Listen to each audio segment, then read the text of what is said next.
okay with that. It sounded good when I thought. Log on and join our live conversation. Yes, I don't like that. You're 100% right. DBL starts right now. Welcome to DBL. It is Wednesday, August 14th. I'm here with Stephanie, Al, Brandon. I am Sam. Tori has the day off. We hope she enjoys her day today. Let's get right to it. There are new fears that America is headed towards a recession. The New York Stock Exchange took a big tumble this morning, down more than 700 points. This comes on top of weak economic data for parts of Europe, including Britain and Germany, and the ongoing U.S.-China trade war. But not everyone is upset, including some Democrats who feel it may help their chances of defeating President Trump. What would you say to that, Al? I would say that that's not a good look. When people are hurting financially, the last thing they want to hear is that somebody's happy about that. Whether it's true or not, whether it's a strategy or not, I don't think that's the way to go, and I definitely don't think you should be saying that. And not only, it's very entitled, in my opinion, because you can't recover from that. As a small business owner, given a recession, I mean, I don't know if we could recover from that. So yeah. A lot of people out there don't have the flexibility to say, oh, let's wait this out so we can win the next election. No, you got to pay your mortgage, or you got to pay your rent and not at even the end of the month. Your mortgage. We talk all the time about being in a gig economy. Everybody's like, well, I do Airbnb, I do Uber. Well, what's the first thing that goes at a recession? Things like that, extra expenses. So people won't be going out as much to dinner. So they won't need Ubers. People won't be going on vacations or as buying much. homes. So they won't need Airbnb. That affects real estate, everything. Well, question for the both of you. You being a small business owner, and you have been really open with us about the stocks that you have. A couple weeks ago, you were like, "Hey, I'm killing it right now." A couple days ago, you were like, "It went down." My stock is like, if too. Oscar the Grouch lifted his foot up, that's where my stock is. It's like beyond in the trash can. I know, you gotta it's lost $100 in a couple days.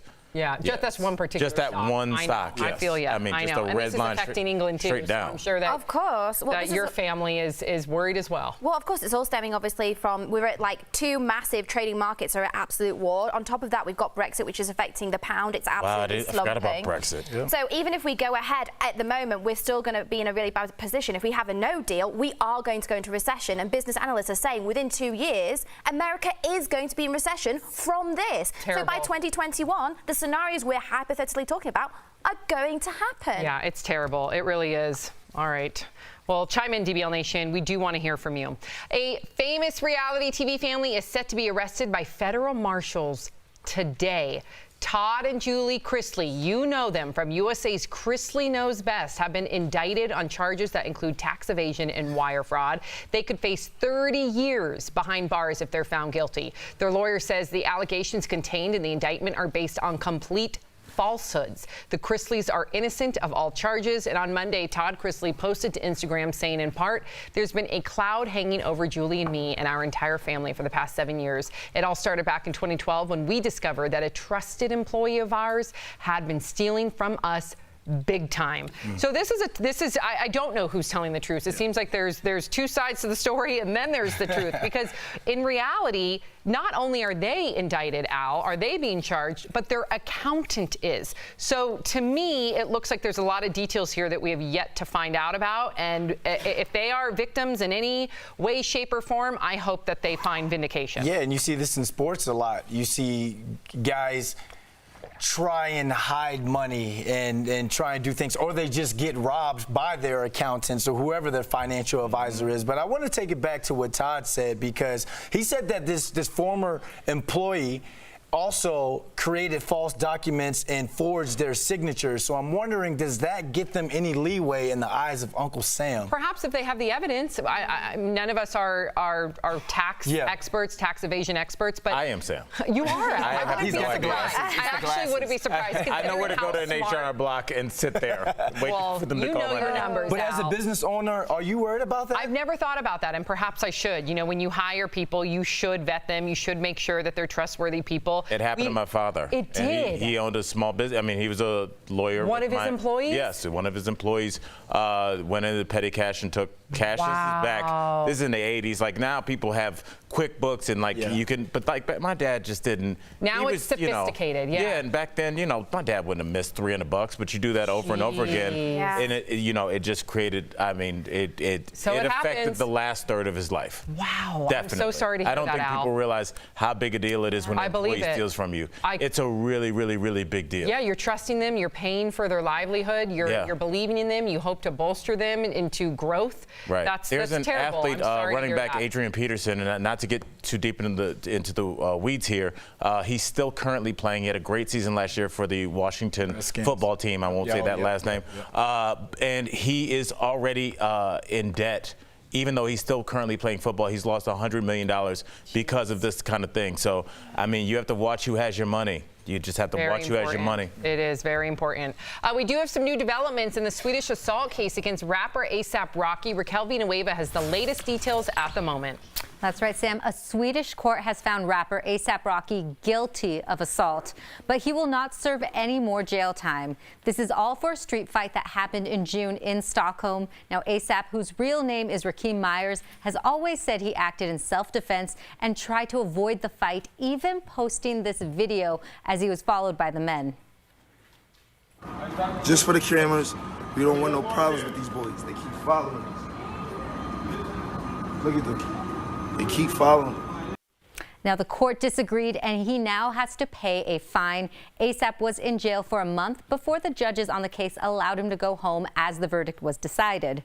The case drew international attention. Now, at one point, President Trump had offered him bail.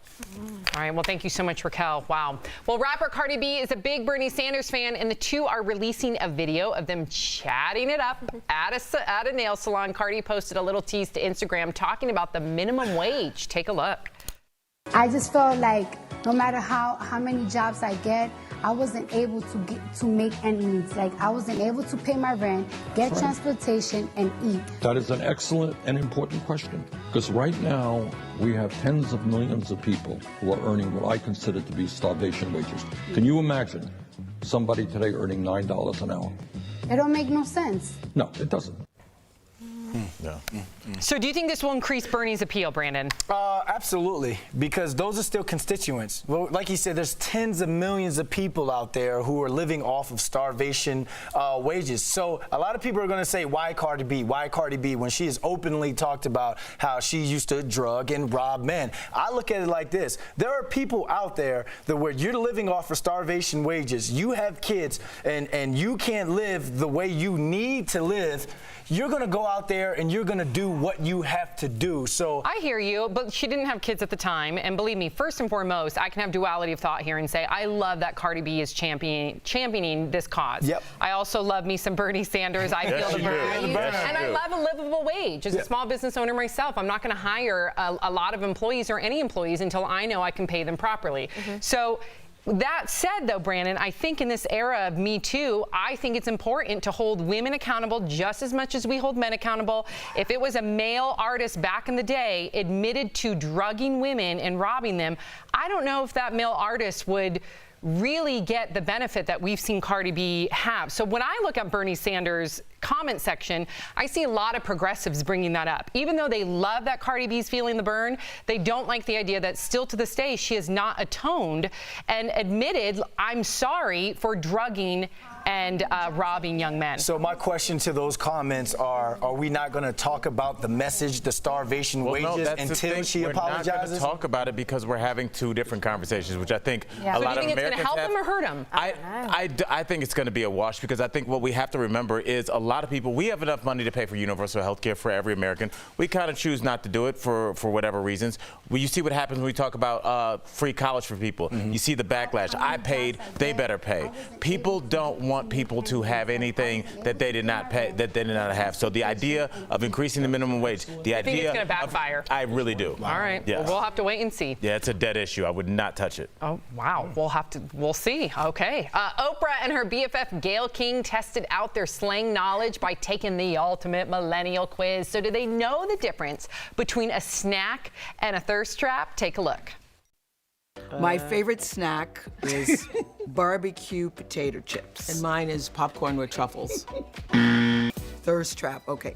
Thirst is not a good thing. So if somebody, it's like they're seeking attention all the time. Who would say that? Somebody who's thirsting out or Is a thirst trap. is a thirst trap would say they're a snack. Not me.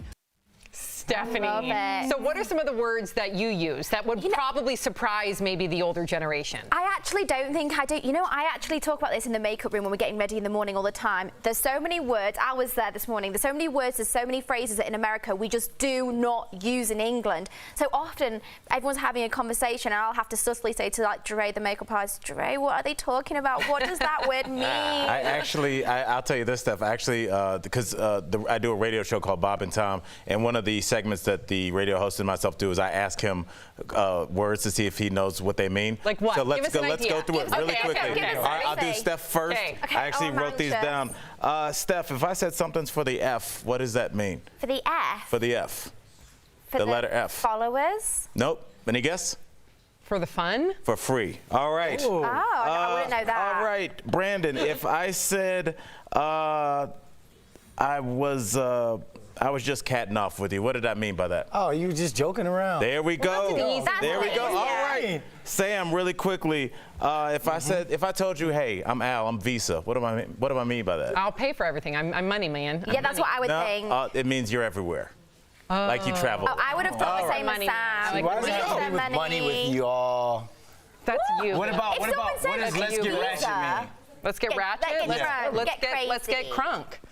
You should have been in a station wagon saying that while you're waiting for your kid. Meet Sam I Shopper. love it. I know. Sam is a mama. I love it. Remember we did the cue, you still do the bounce? There you go. All right, enough. That's that Santa Cruz. That's cute. Enough. I am a mother now. Yes, I am. Texting while driving can be deadly. This is a serious story, and a Massachusetts Police Department has released a video showing the dangers. Check this out. A vehicle swerves off the road, hitting a utility pole, and then flips over. The car following behind has to swerve to avoid hitting it. The woman in the car is fine. She's okay, but was issued a citation for texting while driving.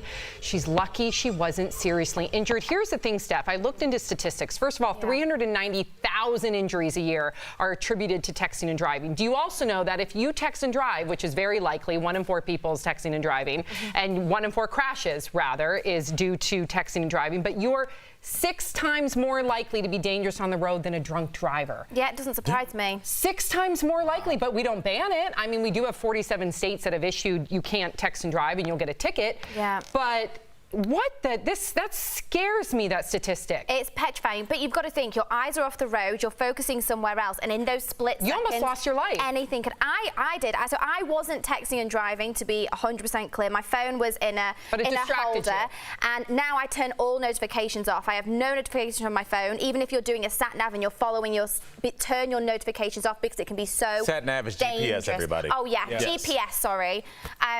So I was involved in a very scary accident. I was getting messages and I glanced, I looked, I didn't reply, thank the Lord, otherwise I would have been in big trouble with the police because they do look into that in England. And my car was actually sliced in half and I was very lucky to be okay. Wow. I mean, you had very You got to tell that story in the breaks. Stay tuned for the breaks. That's a crazy We will story. continue that conversation. DBL's Live coming up. A story about determination despite life's greatest challenges. Watch how a man who lost all of his limbs succeeded in ways that will wow you. And you, the viewer, are our 5th host. Weight Watchers is targeting kids and teens, but should they? Your comments are next. Hi DBL Nation, Kelly Schubert here with the DBL Digital team. I'm tracking all the breaking and trending news for you right now, but I want to give you a little tip. If you have an iPhone, there's a thing you can turn on called Do Not Disturb, and that way it'll block all your notifications so you don't get any while you're driving. It's a really useful thing to use. I used to text while I drive. I had a couple scary instances that scared me, and then I discovered Do Not Disturb, and now I don't text while I drive, so it's great. Yeah, I'm talking about it with them right now. Yeah, Do Not Disturb. My sister does that too. Will you tell us? Yeah, so it's super simple. You just go to your settings, and I think you go under General, and you can just turn on the Do Not Disturb, have it on, and it'll automatically know when you're driving. So your car knows when you're moving. Your phone does. Right. So it automatically turns on. If you don't want it on because you're in the passenger seat and someone else is driving, all you have to do is swipe down from your control center and turn it off. It's super simple. Yeah, because now even on iPhones there's a thing saying, it says, are you driving? Yep. When you're moving, and you have to press You have and to so if press it is on, if it is on and you want to go to text, or because I was telling DBL Nation, I was a texter and driver, like I was really bad about it. That's really so honest. once I started turning on that do not disturb, it says, "Are you driving?" And you're like, "Yes, I am driving, so I'm going to put my phone down and not use it." And also, I think there's a little selfish part of that too. It's like, do you need to be in contact all No, the time? Can you you just don't. be alone with your thoughts? I know it's a Exactly. crazy idea. No, it's For true. Kelly, just have Yeah, 20 minutes right? of uninterrupted. By myself, It's yeah, okay, guys. yep, Unless you're a exactly. surgeon. Kelly, I it's love fine. that. Will And you the- do and it the with good me thing- after Great. this? Yes, of I think we course. should do that. We should do that on the I just put phone. one on. Yeah. Thank We can do a little segment. We'll yeah. do a segment maybe next break Yeah. or during the other hours. Yep. So we'll One do of the that other on my hours, for phone. sure. All right, thanks, DBL Nation. Okay. Thanks, guys.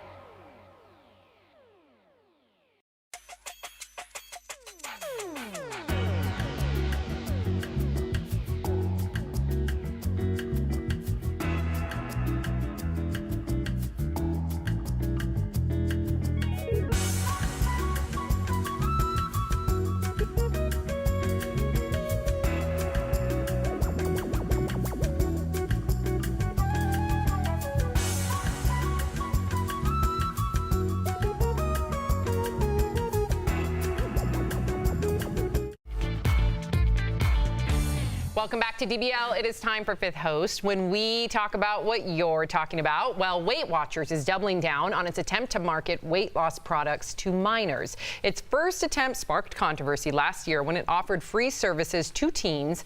Now, some parents are concerned about its new weight loss app, Curbo, for kids as young as 8 years old. It's designed to help kids struggling with weight, but some say this promotes unhealthy, obsessive behavior. So DBL Nation, should weight loss products be marketed to kids? Take it away, Brandon. All right. Gina from Facebook says, I think childhood obesity should be a family issue because the kids aren't feeding themselves or driving themselves to practice. Yes, but if I didn't play professional football, Gina, I wouldn't have known that sugar was bad for you. I wouldn't have known that excessive carbohydrates was bad for you. So I'm okay with a healthy educational app teaching these kids rather than them looking at IG and seeing some model with a fake body promoting fit tea, and that's the reason why they'll lose weight. You think about how long it took us all to get on board with what carbs were, because fat was just shoved down your throat. It was just like, hey, this is no fat, low fat. So you're like, I got to avoid fat. And meanwhile, then you go to McDonald's and you get a triple frappe, and it's 1,500 calories. Or you see Gatorade marketed as healthy, and then you look at the first ingredient, and it's high fructose corn syrup. Right. At least, it used to be. I don't know what it is today. Yeah. Oh, right. Excuse me. Yes. There we go. We're doing a TV show, people.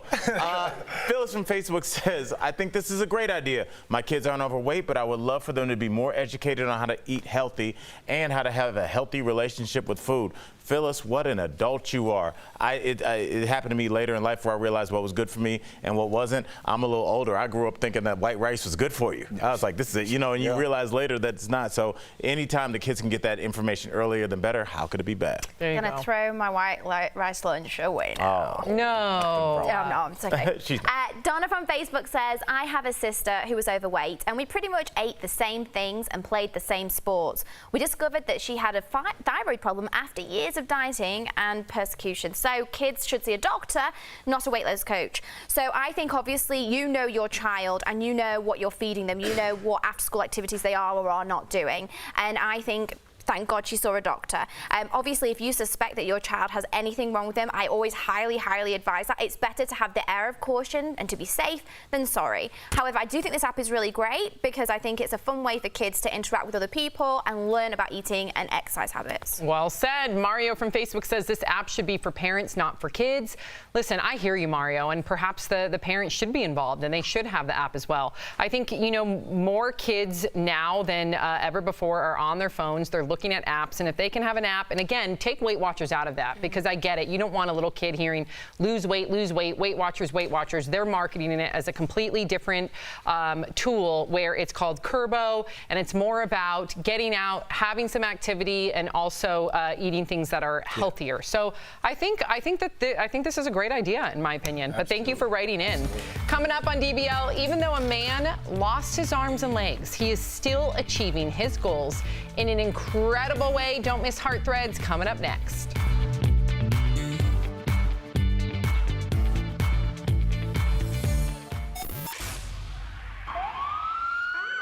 Yeah, did I hear the bad boy sound? Yes, I did. Oh, them bad boys, we coming for you, honey. Actually, it's the Beauty Police today, and today you're here with Jeray for the sleigh. Now, I'm over here checking it out, and it looks like we have a code 3232 on the corner of your little and nasty on some greasy cheeks, guys. It's almost too much. Yes, we have all seen it, that aluminum tin foil on the cheekbones, guys. I'm talking about too much highlight. It's time to go. We can't be doing this anymore, guys, because it might be harming our skin a little bit too much from being in the sun. However, I'm here to let you know, doing highlight is still okay. It's just proportioning the highlight is what you want. Now, my best theory of what I like to think of when I think of a good highlight is a little drizzle of icing. You know, something that you put on a bundt cake, okay?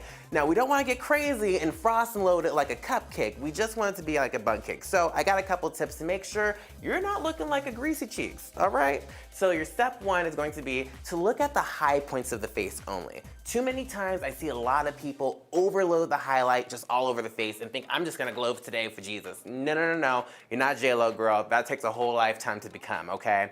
Instead, look at those high points, so the high points of our cheeks, the bridge of our nose, underneath our brow, and maybe even our Cupid's bow, to go ahead and select those areas for your highlight. Now, I typically, as you can see, like to just drizzle it right on top of my cheekbones. Drizzle it, don't do too much of it. That cupcake analogy comes right back into play in it, because if you overfrost it, you're gonna be left with some greasy cheeks. Now, something else you can do is try to use a cream highlight. This is a great way to balance out your highlight without overdoing it once again. Simply take a little bit of a cream base, take it on your fingertips, and tap it right on top of your cheekbones. Now remember, always take into consideration less is more when it comes to highlight. You don't want to overkill it, guys. So until next time, make sure you check out all the beauty blasts right here at Disney. Welcome back to DBL. Today's Heart Threads is all about making the best with what you're given. Watch how one gamer isn't letting his disability get in his way. This man's disability doesn't stop him from having fun and making an impact. Just before his second birthday, Cal contracted bacterial meningitis, and to save his life, doctors had no choice but to amputate his limbs. 30 years on, and he's thriving in his own right. He has a master's degree in communications and works at a company that adapts cars for people with disabilities. You don't look at him as helpless, you look at him as capable of whatever he wants to do. But his true passion is with video games. It's always something that made me happy. He's played them since he was a kid, and now as an adult, he loves to compete. He's better than I am. He's gonna beat most of your people that haven't played games regularly. With games, Cal's on a more equal playing field. And both in games and real life, he's adept at beating the obstacles before him. He's definitely a good player. He kind of downplays his ability. And nothing stops him. Yeah, nothing stops him.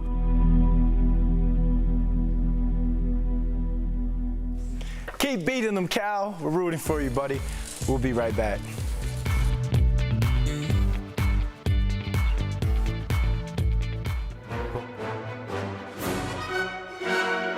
Hey everyone, welcome to Coming to America Snackable Edition. For all the foodies out there, today, hang on, let me take my knife and fork off. Today I am testing and trying for the very first time a Cinnabon.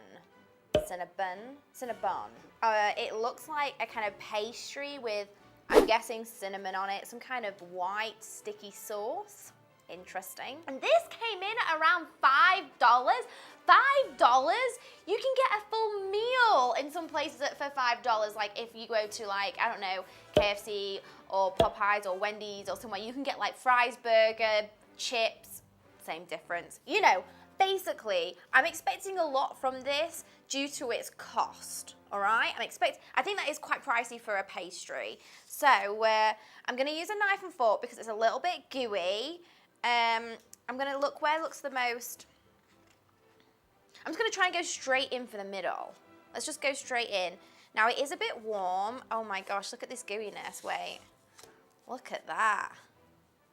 I mean, it looks very moist. Let's get on in there. Okay, let's have a look. Oh my God, it's falling apart. Right, I've gone straight for the middle, the sweet spot. Okay, sniffing it, it does smell really nice. Smells very sweet, smells fresh. Okay, it is warm as well. Okay, upon the initial lick, I'm feeling it.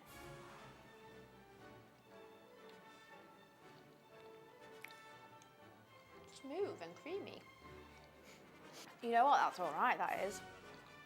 That is delightful. Oh, get a bit more of that sauce on. What is this sauce? Does anyone know what this sauce is? Just icing. Oh my gosh, this is fabulous. You know what, with a good cup of tea or a cup of coffee, as you guys would rather, this is really delicious. I love it. I don't think it'd be as good if it was cold. I think it needs to be warm to get the full experience. But you know what? My initial thought of $5 is too pricey. I actually take it back. I actually think this is really good. I think it's worth it. I really do. This is like you need to wake up with a cup of coffee or tea, and then it gets presented to you, and you're a bit hungover because you've been out the night before, and this would be a dream. This is better than a Twinkie. This is way better than a Twinkie. This is deliciousness. This is more decadent. This is decadence in its finest form. I mean, let's be honest, this isn't something you can eat every day. This is definitely like, you know, I feel like this is like having a piece of birthday cake. Like, it's really nice and delicious, but if you have this often, it's gonna be terrible for your heart and cholesterol. It's decadent, it's gooey and delicious. I rate it definitely a 10 out of 10. Don't have it every week though. I'll see you next time for another snackable edition coming to America style.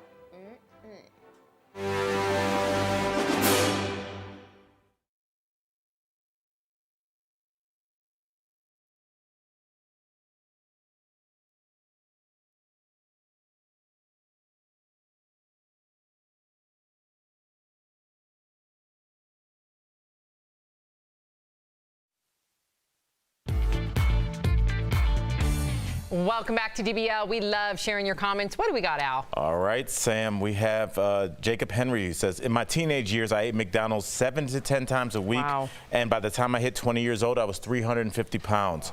In my 20s, I decided to stop eating McDonald's. And by that time, I dropped 30 pounds down to 150. Wow. I was 30 and I dropped 150. I was 30 and I dropped down to 150, excuse me. And he says now he's at 200. So good on you, Jacob. That's a big deal. And thank you for being honest and writing in about that, because that takes a lot of courage. Personal. You know, that's personal. Yeah, and I mean, it is there. You know, it goes back to we talk about being in a gig economy. You're busy. It's accessible. So what do? You grab something quickly, and that's where and we want to teach trouble. kids financial literacy at a young age. Why not teach them health? That's right. And very important. Yeah. Well very said, important. Yep. We will see you same time, same place tomorrow. Have a wonderful day, everybody. Take care.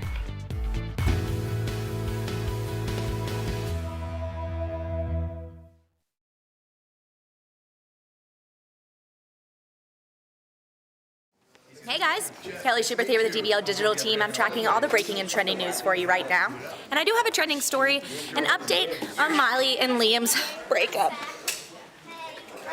I'm pausing for you to be sad. Are you sad? It's okay if you're not, but I'm still upset about it, so I'm still tracking that breakup, and it is still trending. So some people care. If you don't, I understand, but I'm going to tell you anyway. So a source is saying that it's actually Liam is the crazy one. A lot of people are like, oh, Miley's crazy. She loves to be wild. She likes to do her own thing. But a lot of people are saying Liam's actually the partier, the one that likes to go out a lot. Miley, I guess, was upset with that, was hurting because he always wanted to go out and party. And she had kind of had it with that, and this is all coming from this source who talked to people. So I want to make that clear. This is all speculative coming from a source. So they also said that Miley is in no rush to get a divorce from Liam, which is not really surprising considering we all know she's probably going to get back together with him anyway. I don't know if that's going to be true, but we'll see. But yeah, coming in that he's not the chill surfer dude that everyone says he is, and that he likes to party a lot, and also that he has a little bit of a temper. Again, this is all coming from people. Let me know what you think about this. Do you think it matters? Do you take sides in this? Do you care for Liam? Do you care for Miley? Do you like both of them, or do you not care? Write me in your DBL take. I'd love to hear it. Bye.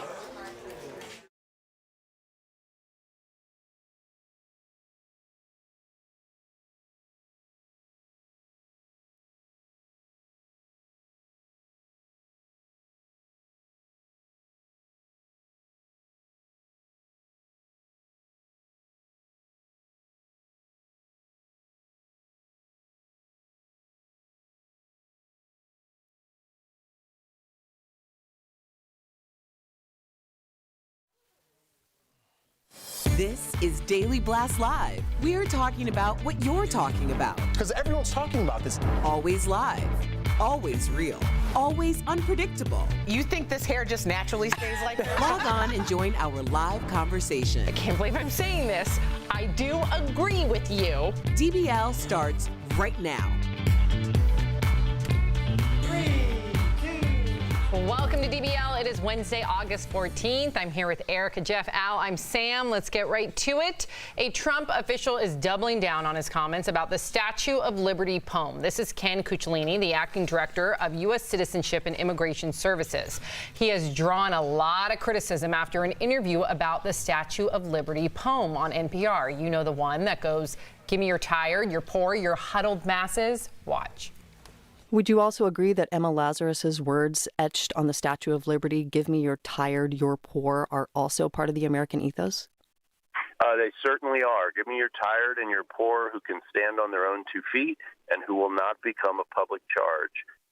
Well, last night, Cuccinelli clarified those comments on CNN. Take a listen. Of course, that poem was referring back to people coming from Europe, where they had class-based societies, where people were considered wretched if they weren't in the right class. Well, presidential candidates are responding, including Beto O'Rourke, who tweeted, "This administration finally admitted what we've known all along. They think the Statue of Liberty only applies to white people." Okay, so let's go back to the poem and how he revised it, saying that they should have to stand on their own 2 feet.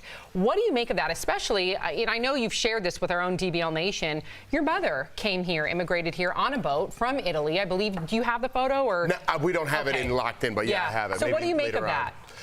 You know, I think it's up for interpretation. It's what you mean. Back then, I can't speak for my grandfather or what he wanted when he came to America, but it was for a better life. And it came here to work for a better life. We didn't want anything handed to him. He wanted to work for a better life. That's what that means to me for the Statue of Liberty. He interpret that way differently. What I said kind of means the same thing, but we said it in 2 different ways. You know what I mean? Yeah, words matter. Right. Words absolutely matter. What did you make of that, Erica? I made of it that, yes, it applies to white people, maybe white people who weren't considered as elite where they were from, so they came here to create a better life. It feels very similar to any other immigrant who weren't considered as elite, so they come here for a better life. There's this idea of firstness that we're all pretty obsessed with in this country, because the reason for that is when you're first, you get to be the tastemakers and decide that although you came up from this privilege of being first, you can decide that other people will be held down because you were here first. So it's really about who came here first and decided to make things the way that they're going to be. Yeah, and I don't like this interpretation, or not even a misunderstanding, but this narrative that immigrants so desperate to come here for a better life, like your grandfather and your mother, and like the people escaping war-torn countries. My grandmother escaped war-torn Germany as a teenager here in America. And I know that the same thing is happening in Honduras and in Guatemala. I don't think the vast majority of these people are asking for handouts. Well, I know, like when I drive around all day, all I do is I see immigrants in hammocks just hanging out, having some lemonade. Wait a second, we don't see that. Right. People come over here, whether it was your grandparents, whether it's people from Honduras, Guatemala, anywhere, they came over here to work and send money back, work, and give their, like Raquel Villanueva, give their sons and daughters the American dream, not even for themselves. It's a really selfless thing. So when I look at Mr. Cuccinelli, the fact that he's even speaking on this is almost a slap in the face, because when you talk to people who have grandparents of Italian descent, of Irish descent, they beam with pride when they say, my grandfather came here with nothing and he worked and now he owns half of this. My grandmother came here with nothing and she put 4 boys through college. There's a sense of pride with that. And so what he's saying is almost a slap in the face to everyone. Without him realizing it, he's really insulting the people that came over here to work, no matter which direction you came from. And that's the majority's story. Yes. And I'm glad that you clarified that.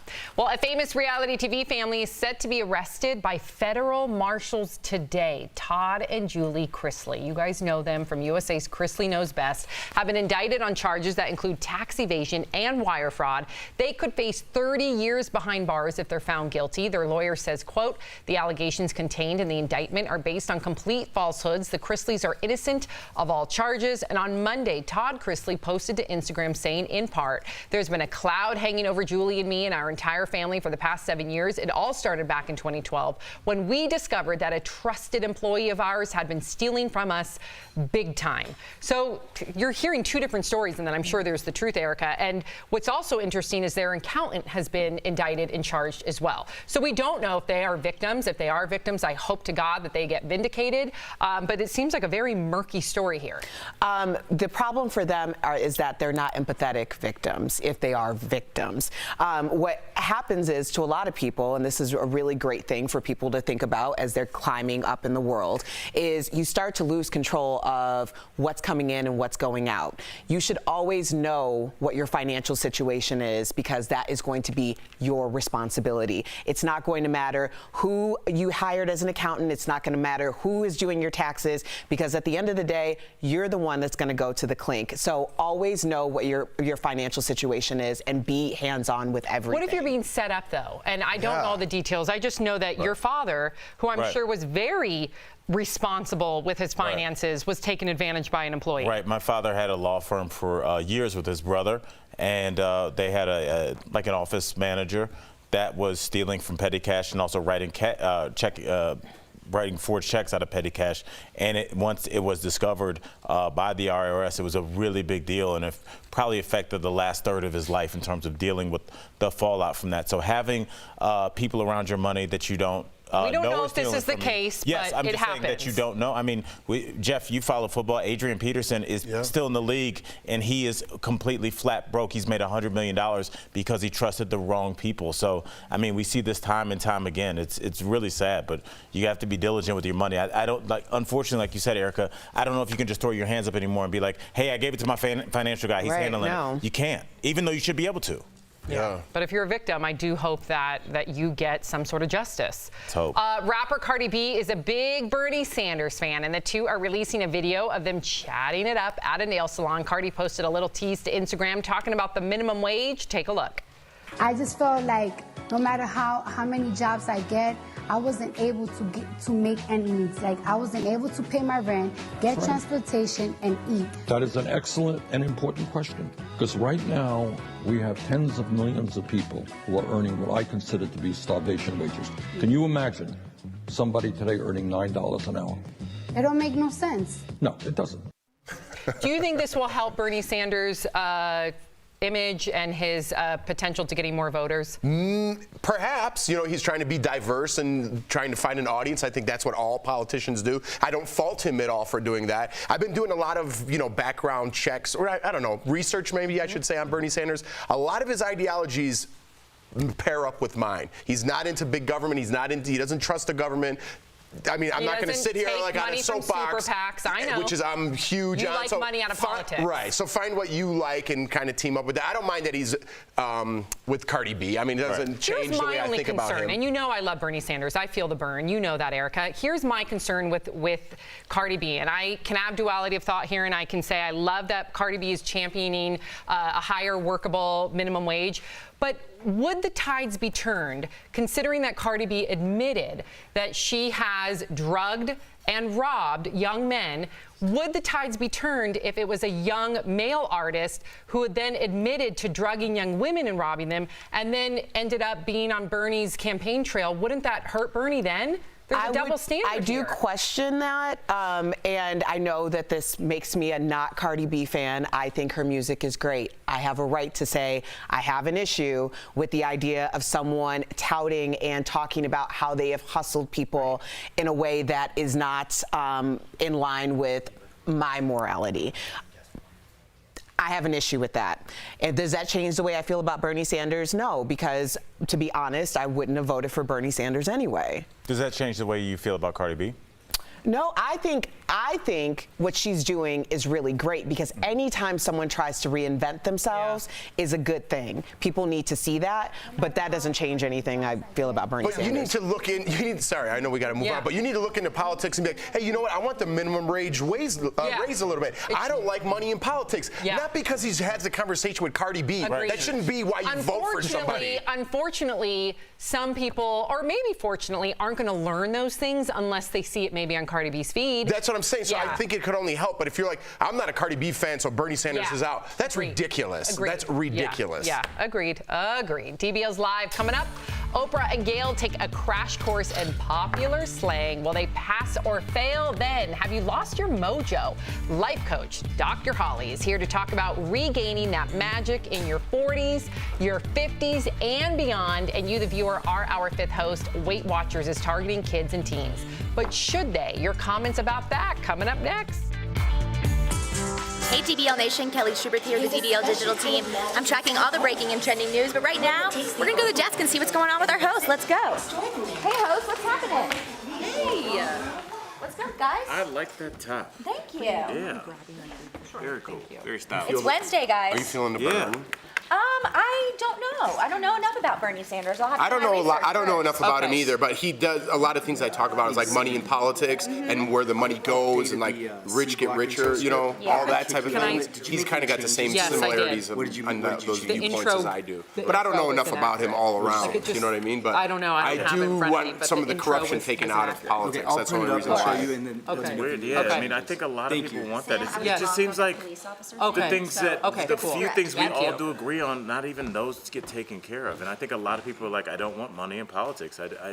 Yeah, And that's, I it think, just- where Jeff and I really align. I think you cannot be an honest politician if you are accepting money from certain industries, from certain politicians. And he talks about that. And, well, he's always... I know. Yeah, and so But I feel like I can trust a politician. Because if you don't take money and you know that your opponent has a war chest of $100 million of advertising that they can put on you while you're trying to fight the good fight. If you take that $100 million, you owe them something. Right. So they're dictating what the government is, not the politician. But do you want to owe somebody nothing and not be elected, or owe somebody something and be elected? But then I don't like that. But what's really, I don't either. I don't think either side should have. I think it should be no money taken. It should be off from. Well, what's really scary is looking at the most valuable asset right now in the world, even more than oil, is data.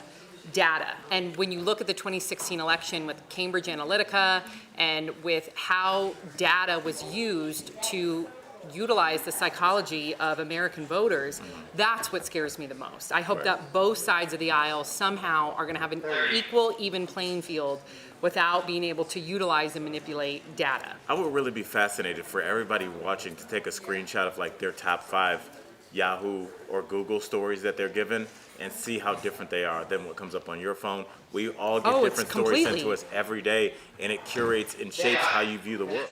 Great Netflix special about... Great hack.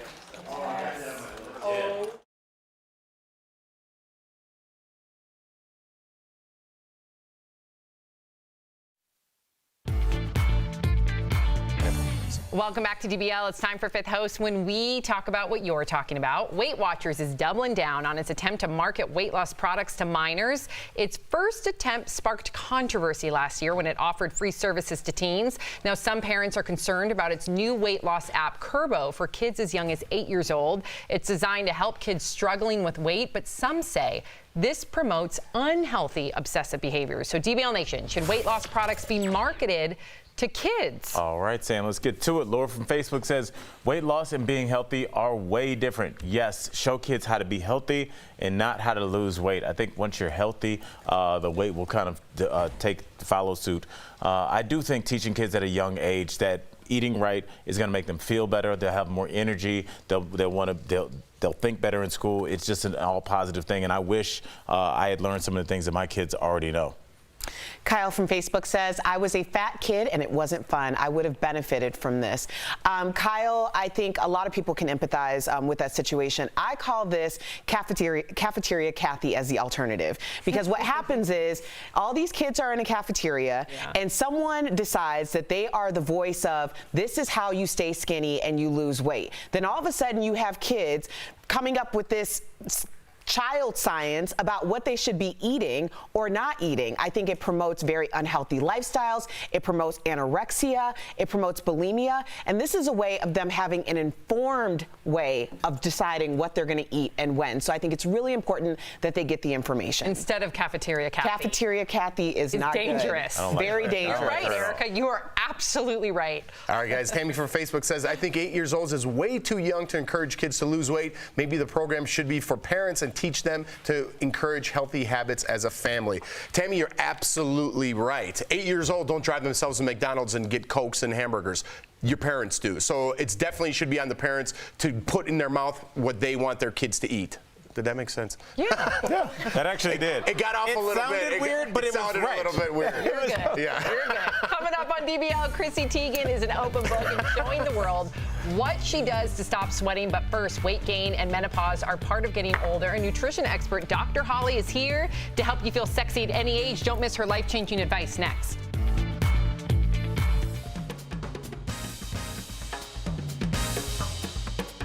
Back to the DBL Stream Team, where we talk trending shows on Netflix, Hulu, and Amazon Prime.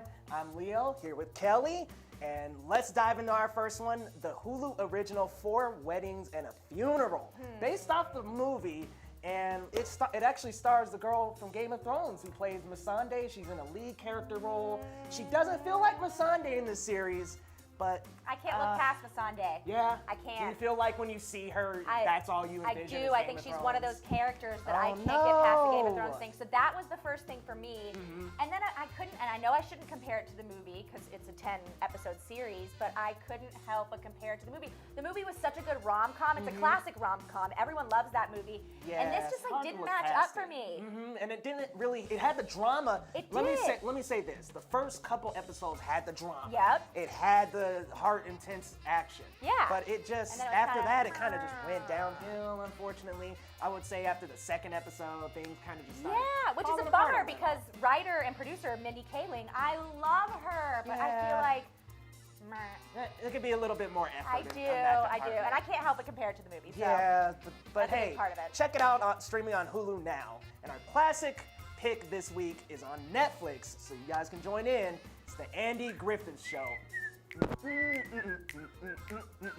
About Sheriff Andy, and his antics, and there's really no crime that happens in the town, so it's just a lot of shenanigans and a lot of comedy for most of it, and with him and his son Opie, and yeah, check that out streaming out on Netflix Classic now. show. And a brief update on the Disney Plus streaming service. They actually are releasing a new package to bundle together with Hulu and ESPN Plus and Disney Plus for $12.99. But the Hulu on the subscription does have ads, and there's no option to remove them. So just be careful about that. Yeah. But the thing Welcome back to DBL. Today we are joined by lifestyle coach and nutrition expert Dr. Holly to talk about regaining your middle-age mojo. Dr. Holly, welcome to DBL, first and foremost. Excited to be here. Thank you for joining us. And how would you define mojo, and how do you get it? Yeah, mojo, it really is that spark for life. Where you're out there, you're creating your dreams, but you're also living them. You're able to have the energy, the health, the connections you need to not just get by, to not settle, but to really go after them, to live your best life. And I know a lot of people think about mojo and they think about the bedroom, right? A healthy sex life. Right. I think the two go hand in hand. I do too. When you're living your best life, when you're out there and you're not settling, you're not afraid to be vulnerable, that's when you have that mojo. That's when things really start to click for you. How do we get this mojo? Yeah, I'm wondering how people lose it, because I think there's so many ways. Erica just loses well, mojo. yeah, because we got to get the mojo back. So I want to know, how are people losing their mojo? Yeah, I think people lose their mojo because life happens to them. You know, I found myself, I was 44 years old. I had just gone through a divorce. I hadn't planned on going through a divorce. Not that anybody plans to go through a divorce.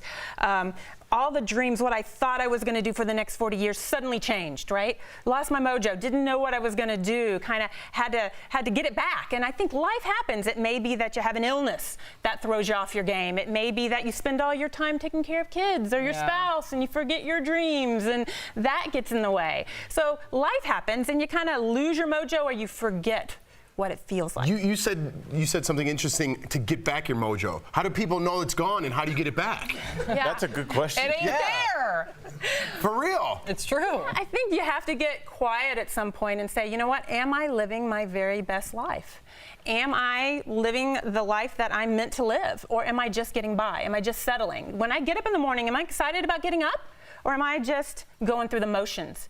And if you're not excited about getting up, if you don't have that feeling of, yeah, I'm out there, you know, that doesn't mean every day is great, but I'm out there in the game. I'm not sitting on the sidelines. So you mentioned middle-age mojo and the idea of people losing it. And I know a lot of our viewers, they got married young, they had kids right away. Maybe they didn't exactly do the career path that they thought they were going to. Now their kids are gone to college, they are empty nesters, they don't have that identity, and they think it's too late. What do you say to them? Never too late. It's never too late. I would say people lose mojo for a couple reasons. One is they're afraid. It's fear, right? You know, they don't know what to do. They're scared to do it. Maybe like after my divorce, I was like, oh my gosh, I don't want to get back out there. I'm going to get hurt. Scared to kind of go and discover their new career. They're scared they won't be smart enough, they won't be good enough, whatever. So fear, or I always say the victim to life is the other thing I hear. All those excuses, you know, I'm too old, I'm too busy, I'm too tired. You know, all those things, kind of victim to life. So you kind of got to stop and say, is my life taking me where I want to go?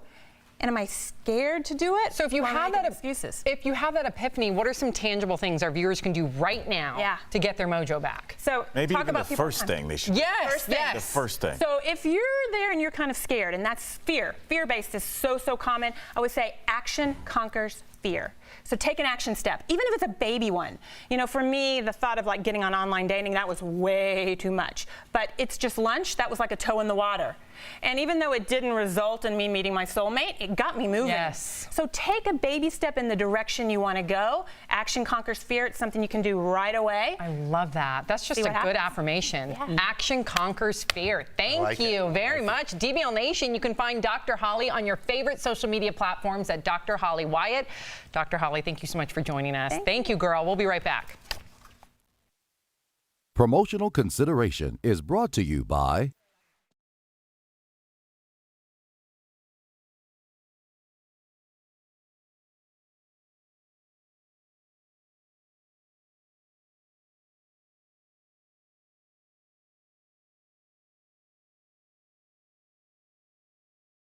Yo Nation, it's your digital break with Brandon London. I am joined by a very special guest in the house. Erica would like to respond to a comment. Yes, we love hearing from you, DBL Nation, and I think this is a really important one that came in. I can't find it now. Is it for fifth host or is it for just viewer comments? Yeah, it was viewers' comments. Okay, there we go. Oh, here we go. Okay, so Margot on YouTube, we always love hearing from you. She said, Cardi B grew up hood. She struggled and did what she could to survive. Something most of us are too privileged to not have experienced. Doesn't mean she's a bad person. People evolve, don't judge. Margot, I completely agree. I also have a very diverse upbringing. People call where I'm from the hood. My parents were also from the hood, as we're calling it. I want to make it very clear. I am not ever going to condone someone drugging someone and taking their option of choice away. To me, that is a fatal flaw. Do I think that people can evolve? Absolutely. I think that people have rehabilitation and we have to have a road for redemption. But what I can't sit here and say, because it would make me a hypocrite, is that it's okay to drug someone, especially as someone who has been drugged. I think that that is a fatal flaw. I think that that is unexcusable, and I'm never going to say that's okay. So hood, suburbs, the most pristine of conditions, that is going to be my position every time. Should everyone have a path to redemption? Absolutely. Question for you, Erica Cobb, because I'm glad you brought that up. So the fact that they're using Cardi B and everyone's talking about that drugging incident, I feel as though it's diminishing from, it's taken away from the message. We're talking about starving wages, we're talking about unlivable wages, which sometimes causes certain people to have criminal acts and to do those sort of things. So do you feel as though we need to be talking about Cardi B and what she did, or do we need to be talking about the actual message? I think where the problem goes in for people who are really trying to have some duality of thought is that was never really addressed in a way that makes people feel comfortable. I think she made the right move from the entertainment side, laying low and just letting it blow over. But if you're going to come back and you're going to be a liaison in the political arena, I think people are expecting for you to at least clear the air about some things that seemed a little unsavory. Yeah. So I know what you mean. So Cardi, people would like Cardi to say, hey, let's speak on this incident that I did. I'm not proud of, but because I wasn't having livable wages, then I felt that I needed to do that. And you throw that out there and people can decide for themselves. Awesome. Well, thank you all for writing in. We got DBL Drive, sponsored by CarShield next. I just sent a photo of my mom.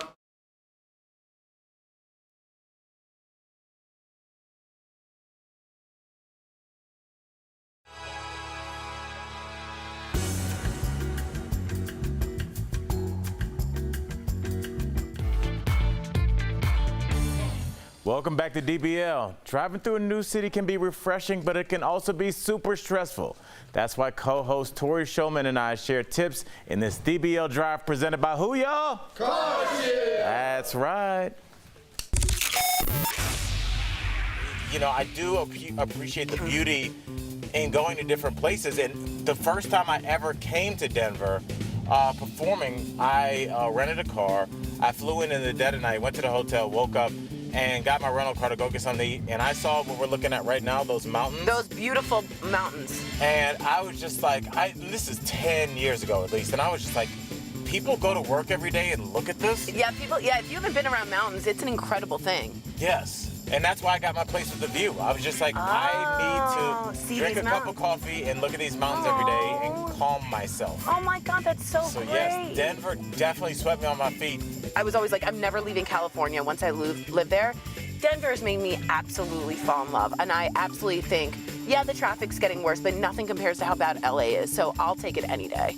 Next time you're on vacation, driving through a new city, remember these tips. Transportation apps can do more than just give you directions. Utilize them to save places you'd like to visit and where you parked your car. Take a car or public transit to tourist attractions to avoid expensive parking fees and a headache. One thing you don't have to figure out is an auto protection plan with CarShield. CarShield protects their members from the high cost of auto repairs. Call 1-800-505-9619 for a free quote. There you go, buddy. I miss my girl Tori. That's my little driving buddy. Yeah, what are you going to do this week? I don't know. She's gone. Erica, you free? Oh, I'm second? Wow. I'm your second choice for driving buddy? Yeah. Erica, we can go for a ride. Thank you, Jeff. You got it. Erica's always number one. That's right. Thank you. All right, guys, if you're leaving us right now, you can still catch us live on Facebook and YouTube. Here's what's coming up next. Oprah and Gail get a crash course in slang. Do they know the difference between a thirst trap and a snack? Are we no longer saying turnt? Then, women who trick guys into getting pregnant. The deception's real, and it's got a clever new name. And Chrissy Teigen's beauty secret. Wait till you hear what she does to stop sweating when DBL comes back.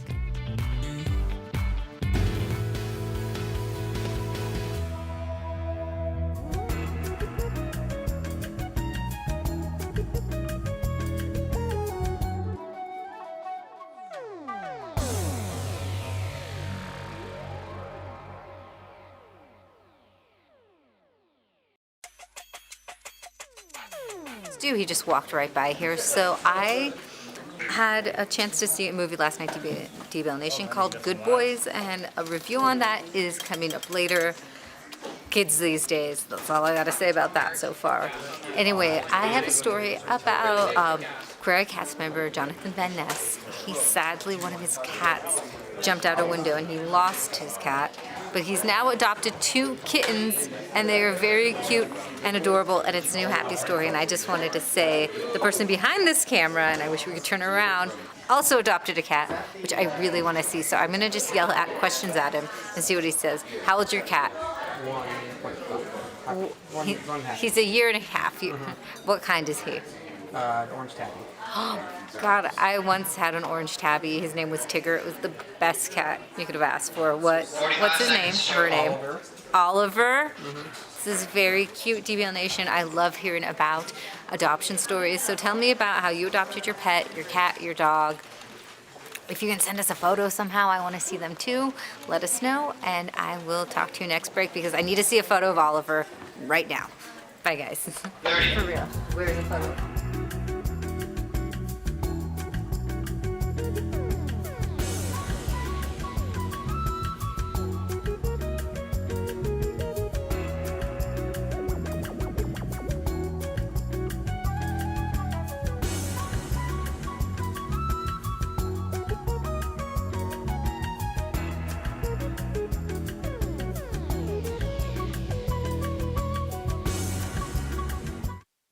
This is Daily Blast Live. We're talking about what you're talking about. Because everyone's talking about this. Always live, always real, always unpredictable. You think this hair just naturally stays like that? Log on and join our live conversation. I can't believe I'm saying this. I do agree with you. DBL starts right now.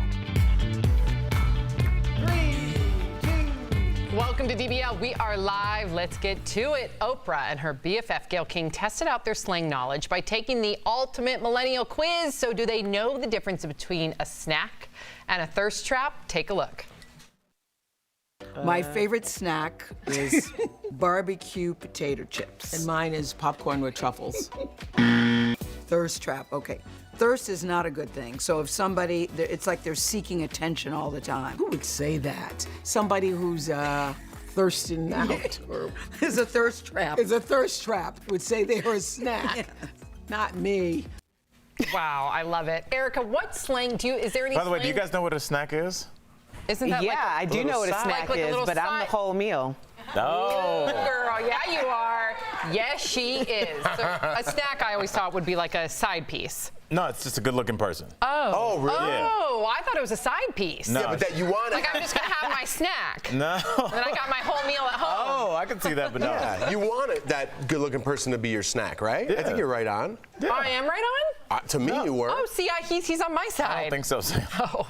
So that's like a compliment? Like, man, you look like a snack. You could be like, oh, that's a snack over there. Well, why wouldn't you be the whole meal like Erica said? That doesn't sound like a compliment. I think you want to be the whole meal because if you're a snack, it's like when people back in my day, when it was like, shouty you a 10 or something like that, it's like, okay, well, you can be a good-looking person, but I want to be the whole thing. I don't want to be just a good-looking person. So Alice is a bad compliment. I know. I don't think so. I wouldn't want to be called a snack. Yeah. I'd want to be called the whole Snacks meal. taste better than whole meals. Whole meals got stuff you don't want to eat. No, I think it's the difference between snack is like just Cool Ranch Doritos. That's a snack. Really? You're completely satisfied with just Cool Ranch Doritos? Or a nice, knowing you, steak dinner with a glass of red wine? Come on, Al. Yeah, but that's not always. There's always going to be some greens I really don't want, but I force them down. Like you could snack.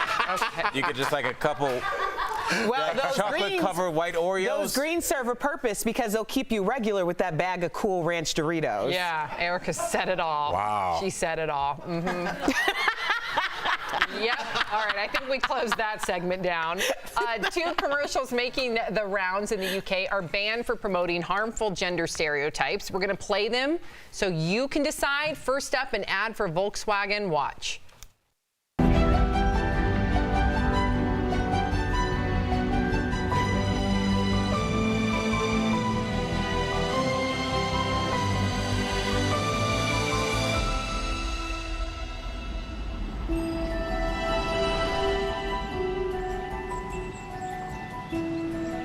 Okay, can we discuss this one before we get to the next one? Okay, so let's let's open up to the wide shot. Let's discuss one at a time. Did you find that gender specific? I didn't know what we just saw. I'm sorry. That was like a dream that I would tell my shrink. I don't know what that gender was. A man jumpy. I don't know what was that for. Well, every person in action, whether an astronaut or the athlete, we're all males, and then you see the female sitting on the bench with like her kid and like, did she have a child with her? Yes, I guess so. Yeah. To me, I see it all the time with my young daughter Sophie. Every single, hate to bring it to nursery rhymes, but every single nursery rhyme that has a doctor in it, it's a male. Yeah. I never get to see the female doctors. I always see the moms, toting around the kids, and then the dad goes off to work. Gender stereotypes are a real thing, and I think they're detrimental.